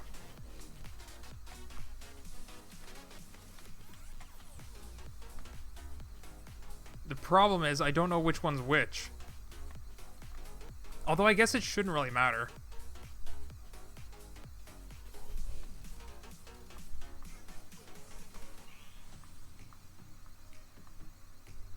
I think it's this one over here. Anyway, so this distance. Okay, so that top one connects down to this bottom one, I think. And that's an A&D converter in there somewhere. So that A&D converter goes to a negative to power that one, and a positive to power this one. Alright, so this distance... Yeah, no, it shouldn't really matter, I don't think. But we're gonna make this, if it's greater than a certain number.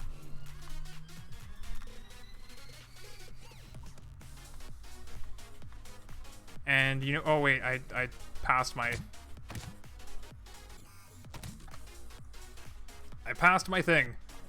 Okay, so the altitude is white. We'll just use altitude because I don't want to put in another number on this thing. Okay, so if the distance is...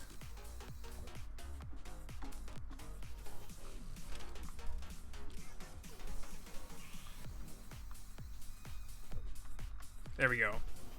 If distance is less than the altitude... Is that what I want?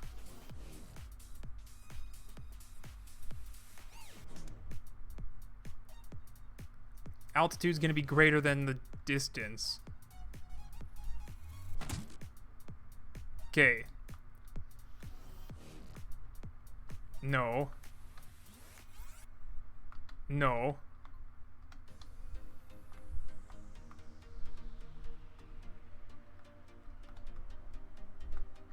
It's already not working.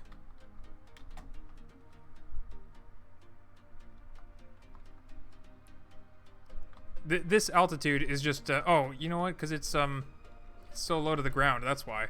It's supposed to be 16, so where do I compare the altitude?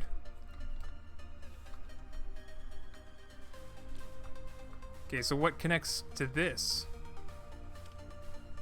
Altitude's white. Where's the black input? This is so confusing.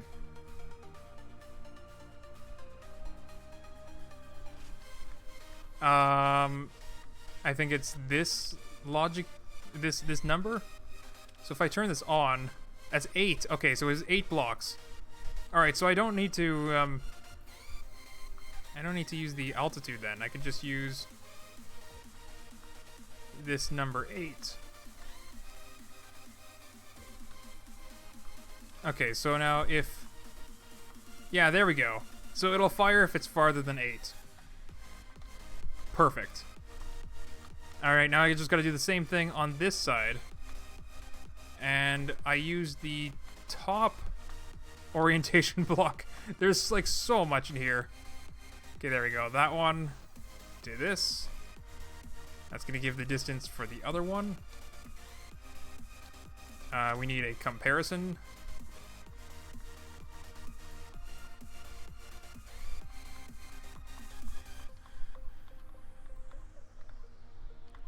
There we go. Let's paint this black at the bottom. And then we'll get the number 8. There we go. I mean, the distance is the same, so I don't know why... Why am I doing 2 if the distance is the same? God damn, I'm a dingus. The distance will always be the same. I only need one of them.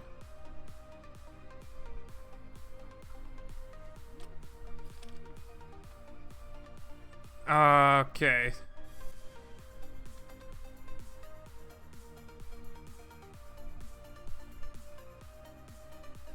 Yeah, I only need one of them, so let's get rid of this.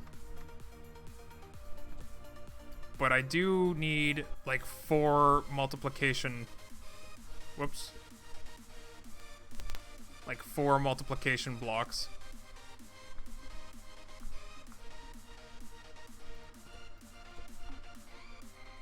Okay.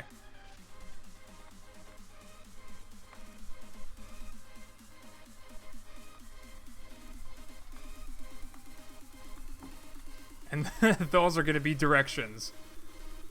Oh my god. Guys, why'd you make me do this? Okay, so then this needs to go to... What do I have? What do I have? I hope I didn't disconnect anything. This... Okay, there we go. This needs to go to that. This needs to go to that. And this needs to go to that. And that. Okay. So now all these multiplication things, they're either going to be like times 1 or times 0. So now this is what I want to actually put into the thrusters. So where do the thrusters get their power? They get 1 from this. So instead of this guy going to the thruster, I did something and I don't know what I did. That is scary. Okay, there we go. That disconnected it. I don't know what I just connected this thing to, though.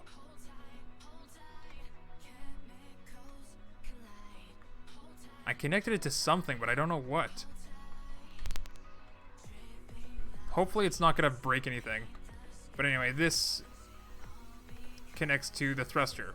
So that's going to be the new power for that thruster.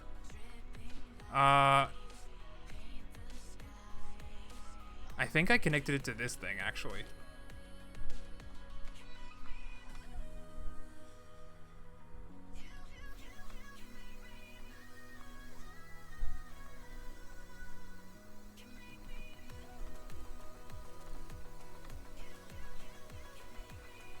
I might just be ruining this, you guys. We'll see what happens, but if it doesn't work, I'm just gonna give up.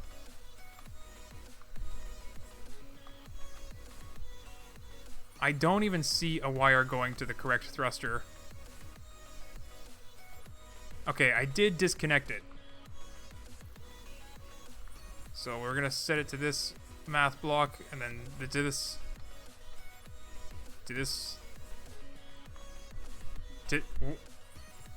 math block to thruster. Why isn't this working? It's this one. What is this one doing? Why? Oh, right, because that's the positive number.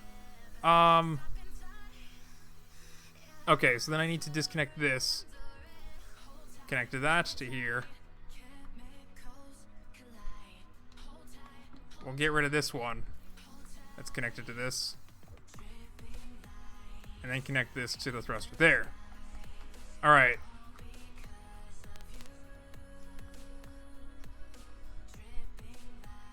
There's so much weight on this.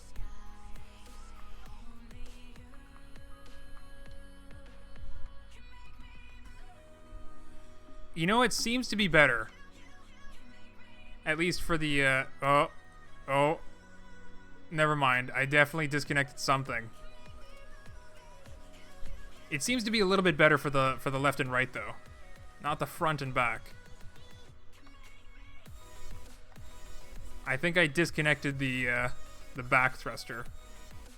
The thruster that makes it say, go backwards. So that's this bad boy over here. I need to take a look at this one to see where it's getting its power from. Oh my god, this is just awful.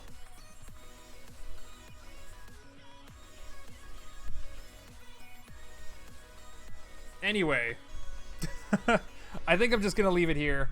So if anybody has any last minute questions, be sure to ask now. Or forever watch Scrap Mechanic Mods videos where I shall put tutorial videos.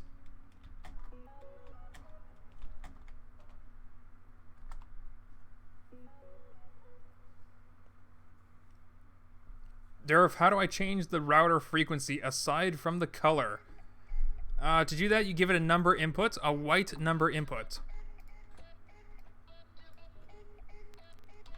So let's go ahead and do that right now.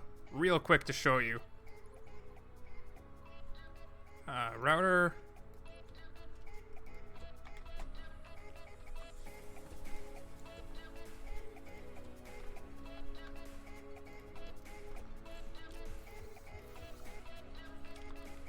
So that's number 1.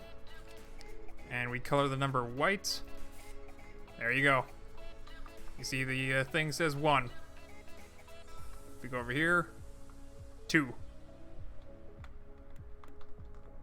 0. Durf, can you make an RPG rocket launcher? I don't have enough time to make anything else. Durf, can you try to add a custom hand spud gun? Like a gun that goes pew pew?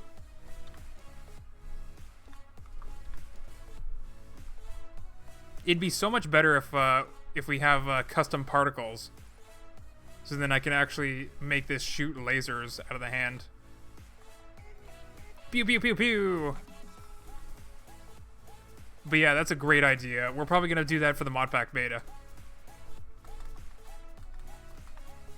I don't know if it's going to shoot spuds though, but...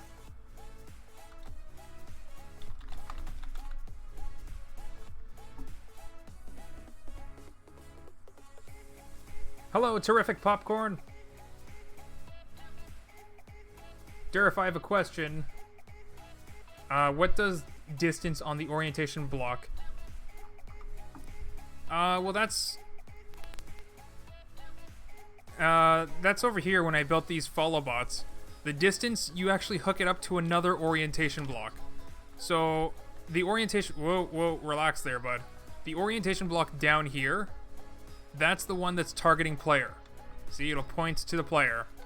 But I actually hook that to the distance block on top, and then this distance block outputs the number that the distance between the tracker, like the tracking block, the targeting block, and whatever the target is.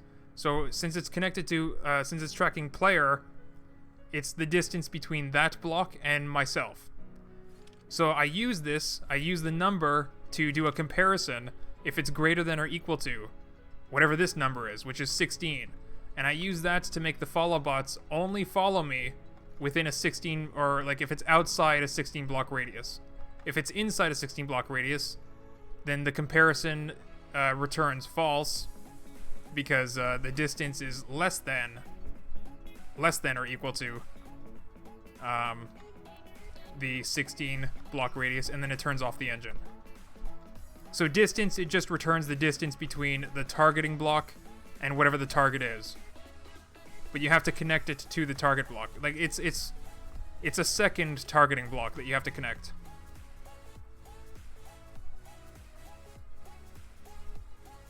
Lasers mod, Durf. Yeah, we have plans for lasers, of course. It's just not... We're not really capable of doing that right now. Alright, let's go get this other follow bot.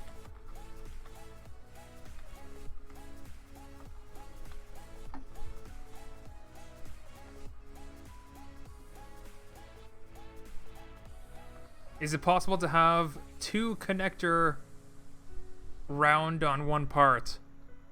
I'm not sure what you're asking. 2 connector round on one part. You mean like, oh, what? Did one of them... did they just, like, bully each other and they're fighting?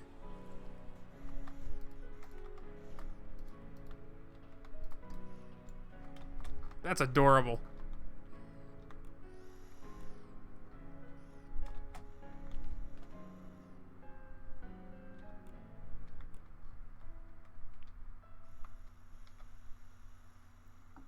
I wonder how that happened. Just like that, I'm guessing. And then he's like kicking. That's adorable. Alright, let's flip him back over, I guess. Oh, crap. Oh, no, I don't think I can flip him over from this. He's too heavy now.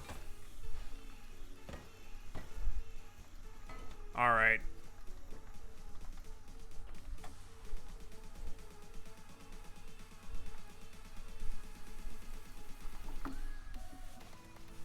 I like my little follow bots. Let's make one of them faster than the other.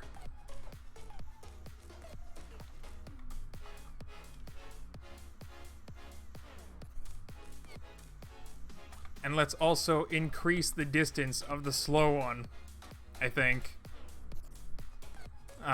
We're gonna make it, there we go, twice as much. So it'll just like sort of keep its distance.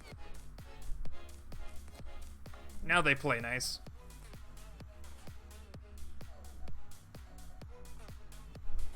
Durf, use laser mods particles for the killer shooting finger.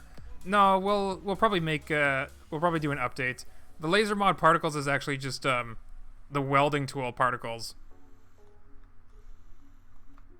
Just like spammed. Oh, what? How did he flip himself? Calm down, bud.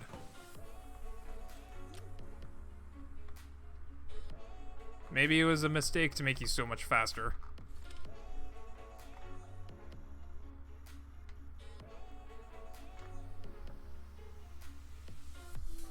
Durf, I'm trying to make a golf course in Scrap Mechanic and could really use some help. Well, I'm sorry, I have other things to do, like work on the Modpack beta and prepare for another stream tonight on Twitch. Durf, in other live, you try to make a working robot. Working legs and fingers. Yeah, I'll probably do another live stream. I don't know. I'll probably do some Scrap Mechanic videos. It's been a while since I've actually worked on my YouTube channel, because I've been so busy on Twitch and like working on mods outside of YouTube. So, you know, plus my YouTube channel never really took off like the Multiplayer Monday guys. But if I do work on it, what's my Twitch? My Twitch is it should actually be in the description, I think. I can paste it in the chat. I'm not even a partner on Twitch, so I have a stupid URL. But once I become a partner on Twitch, I'll probably get that fixed. It'd just be /Durf. Can you make a spy car? I saw Retrospex's videos. Dude, that guy is like super underrated. He needs a lot more viewers. If you guys want to go after today's stream, check out some of Retrospex's videos. Like he He makes some cool stuff in Scrap Mechanic. I don't know why he doesn't get a lot of more viewers. It's like the Multiplayer Monday guys just completely monopolized Scrap Mechanic on YouTube. Not that that's a bad thing. They're like amazingly entertaining with the stuff that they do. Like, I can't get over some of the stuff that Moonbow builds. It's just too crazy, and the Multiplayer Monday challenges are just so much fun. But anyway, goodbye, Bougie channel. Or is that Boiji? I don't know how to pronounce that. Oh, look at that. Look at that. They climbed those hills like a champ.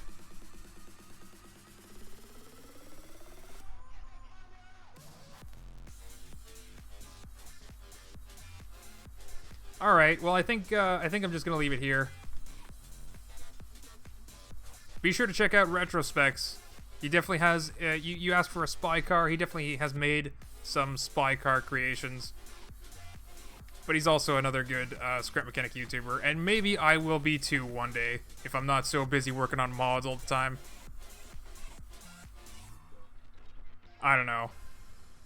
I'd actually like. I feel like I would need to build something cool like Moonbow does, and then record a video on it. But the thing is, I've been making mods so long in Scrap Mechanic that I don't feel like I'm good enough to actually build anything worth making a video on.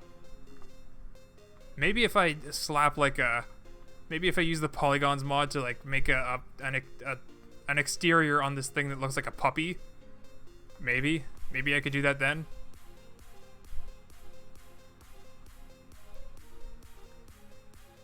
Why the points on the radar are blinking? Can't you make static points? Not if there are multiple points. Not really if there are multiple points. We could add like the 3D radar, you can add a dwarf key, which makes the dwarf not blink when there's multiple people in the world. But it would be pretty inconvenient to have like radar keys for such a smaller part. Like, I suppose you could.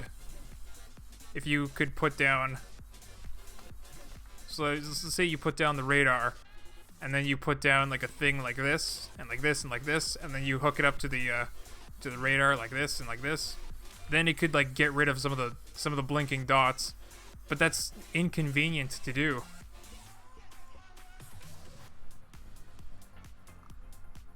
Maybe we'll think about it.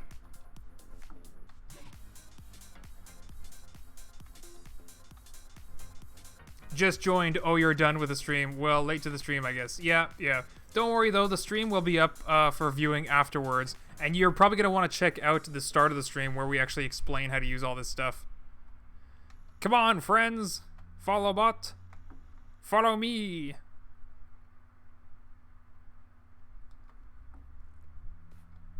I'm actually curious of something. Hold on. Let's get that easy flyer. We're gonna fly out of here. That's a little bit too slow to ascend.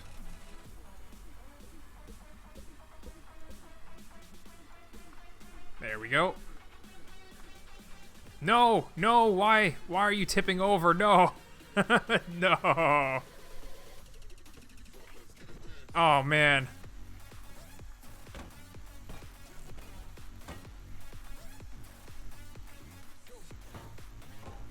Okay, there we go. Ah, this is my fault. I don't treat my babies good. Okay. I'll just leave you like that.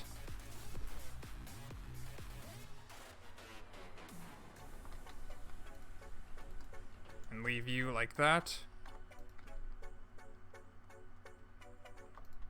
Okay, so we're gonna get them to follow us out of the ravine.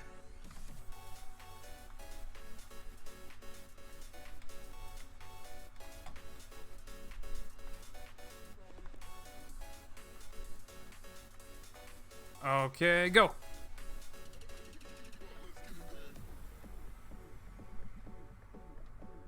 Oh, the thing is, they're not going to stop because the distance is always greater than 16 now. So what's gonna happen if, there we go. What's gonna happen if, like, when they get under me? What's gonna happen if they are on target? Oh, I gotta watch out for that, piece of metal that I left over there.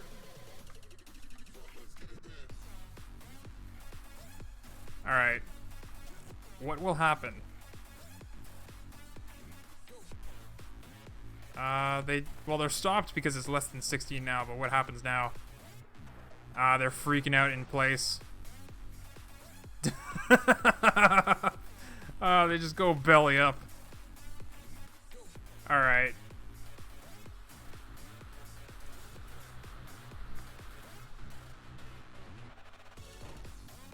Hey, Zaydon Gaming. Feels good. Feels goddamn good to be back on Durf's Lives. Hey Durf, I made a cool John Deere using some mods if you want to check it out on my profile. I mean, maybe. It's been a while since I've done fan creations. Lol, I like how Durf keeps jumping over my comments again and again. Oh, just like old times. Sorry, man. Alright, well, I think that's it. I'm gonna go now. This was a lot of fun. And hopefully you guys will have fun with the new Modpack Parts 2. Be sure to subscribe to youtube.com/scrapmechanicmods. That's where I do all the promo videos, all the release videos. I do plan on getting back into mod reviews, tutorials, and all that. So I'll be posting like well-made videos for individual parts.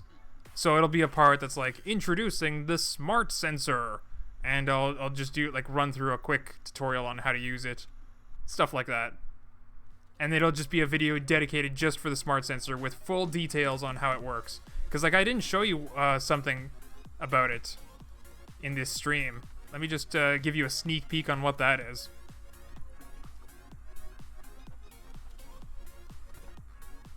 Because this smart sensor has a separate mode. If you click E on it, it does this. What could it be? Oh, I don't know. You'll have to subscribe to Scrap Mechanic Mods to find out.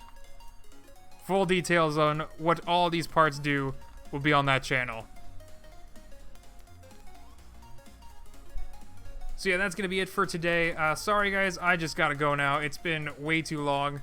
But we'll catch you in another video or another stream. Or whatever.